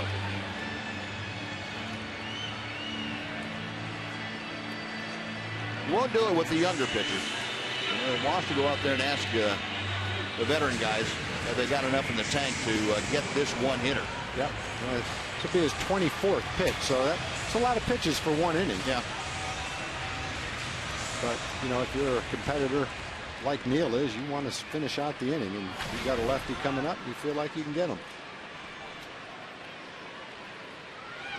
Inning started with a left-hand hitter, Singleton, who reached and just dribbled a ground ball up the middle. Another hit by Marisnick was just a little dribbler towards second base. Unfortunately, in between was the home run. And Castro fouls back that first pitch. 0-1. Castro 0 for 3 tonight officially. He walked in the first. Since then, is flied out, grounded out, and struck out. Castro against Neal Kotz. A small sampling, just 1 for 3. He struck out a couple of times against Neal. The 0-1 pitch. 0-2.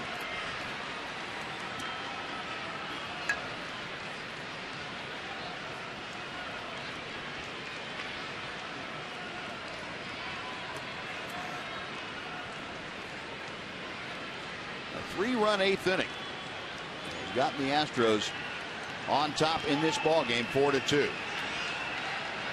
Got him swinging.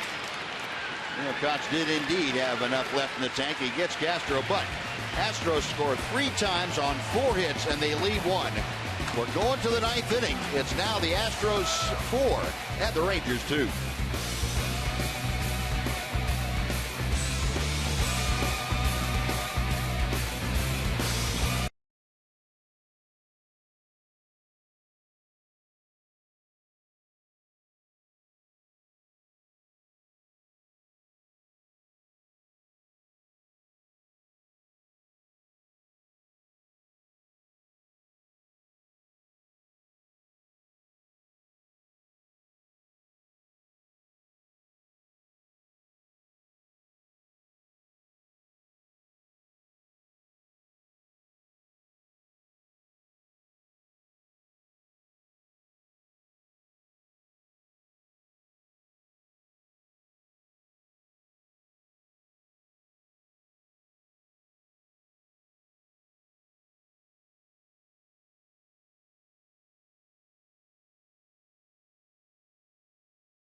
Now as we go to the 9th, and the closer, 38-year-old right-hander Chad Qualls has come out of the bullpen to take over.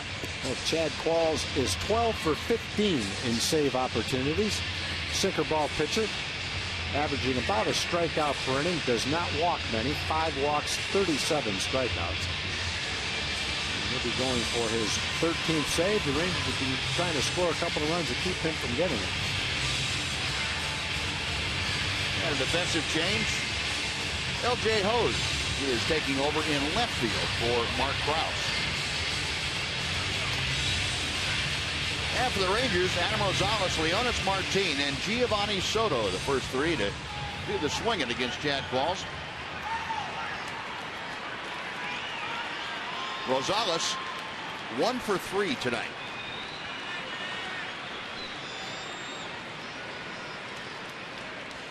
Walls with the first pitch. Fires a strike.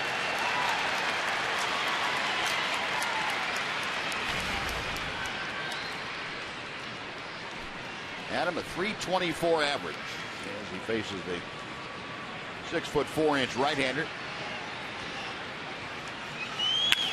Hits that ball hard, and it's a fair ball into the corner. You talk about tomahawk. Sure did. That's going to be a leadoff double for Adam Rosales. Adam swinging a bat with some authority, boy. He is. That bat where he flied out to right field in the fourth inning. Just got underneath it a little bit, and that's a hanging slider. Sometimes we'll say it hung so much he couldn't hit it. That wasn't the case with Adam right there. He just got on top of it and ripped it down the left field line. Now Rosales greets Qualls with that ringing double. One on, nobody out. Leonis Martin, a single in 3 trips, is next. The fastball in for strike 1. Qualls taken out of the University of Nevada by the Astros back in 2000.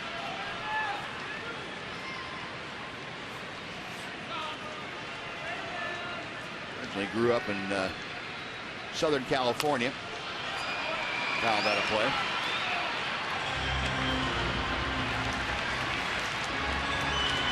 There's a new kind of Ranger rally hat. Like that. That's improvising. Hope that thing was empty before he put it on. Yeah. If he took it off and just all the popcorn goes streaming down his face, probably still up there. 0-2 to Martin.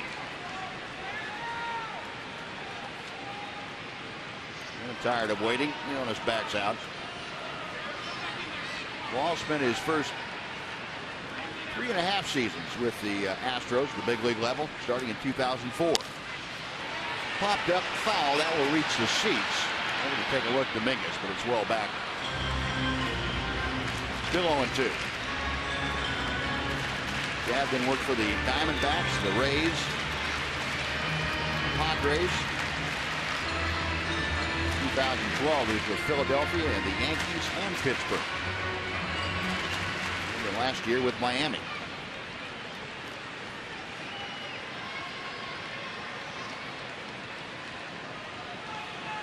Right-hander okays the sign and is ready. Drive to right field. That is trouble deep but near the wall. Making the catch is Grossman. Tagging at third or second, moving to third is Rosales, and Leonis Martin almost taking advantage of the other short porch. Here at Minute Maid, that's to right field.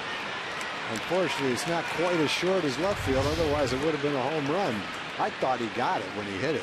Not a great pitch to hit. He golfed it down and in, and he got underneath it and hit it high. Just to that part of the ballpark, it looked like he might have gotten enough of it, but he needed about 3 or 4 more feet right to the base of the wall. Just missed it. Well, meeting on the mound now, the Rangers have gone to their bench, and Mike Carp has come out to pinch hit for Giovanni Soto. So Brent Strom, the pitching coach, is going to go out there and talk to Qualls and Jason Castro to make sure that they're on the same page about how to pitch to Carp.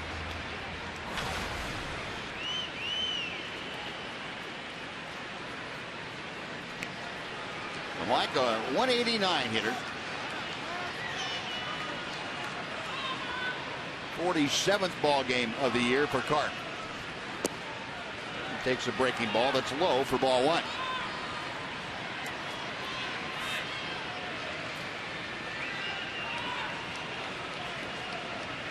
Astros playing their infield back. They have a 2-run lead, so Rosales at third doesn't mean too much to them.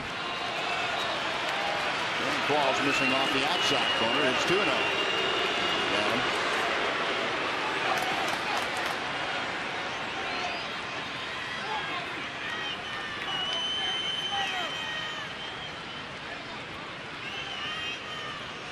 Target set outside. The pitch is line to left field. That is down for a hit.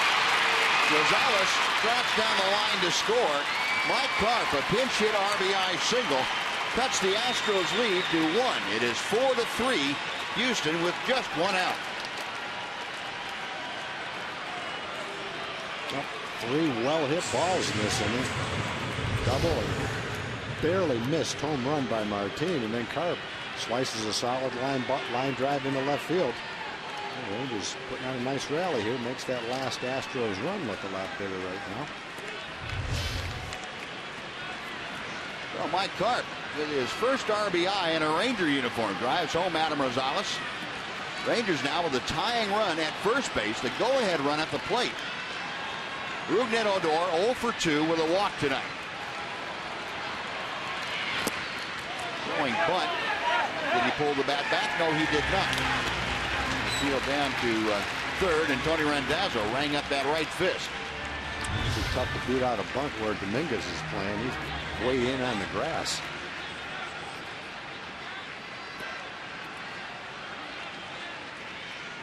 I think you can see why the third base umpire would think that was an attempt. Yep. 0-1 to Rougned. Now 0-2.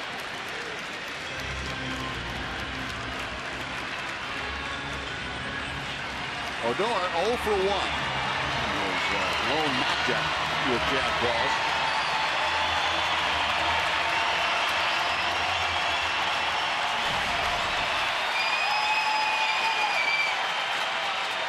A 4-3 Houston lead. Mike Karp at first with 1 out in the top of the 9th. Did he go? No, he did not. Pitch was low. 1-2. Good call. I mean, close. Miles Michaelis will have nothing to say about the decision here tonight. He gets a no decision. Low and inside. 2 balls, 2 strikes.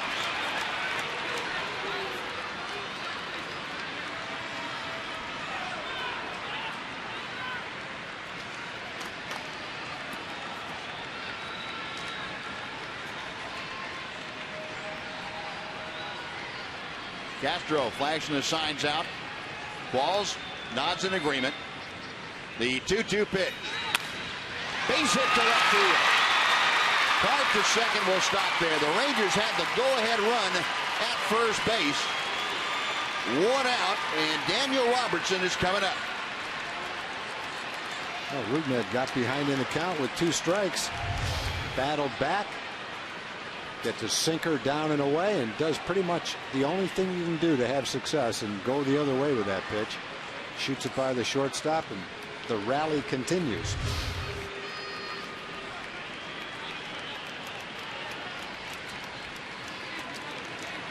Well, a spot that has been a problem for the Astros from time to time, and Cole Porter knows that as well as anybody. And he's seen an implosion. You saw an implosion last night in Philadelphia. Howard hit a grand slam off of Tony Sipp in the 8th inning of last night's game that gave the Phillies a lead, and Tony Sipp is out in their bullpen throwing now, and action in the Ranger bullpen. Neftali Feliz and Nate Adcock. And Daniel Robertson takes low and outside for ball 1. Robertson 1 for 3 tonight. Single to right his last time up. Got Karp at second, Odor at first. Rangers trailing by 1 here in the top of the 9th inning. 2 balls, no strikes. The veteran Chad Qualls having some problems. Josh Fields also up and throwing now. Sipp, of course, the left-hander.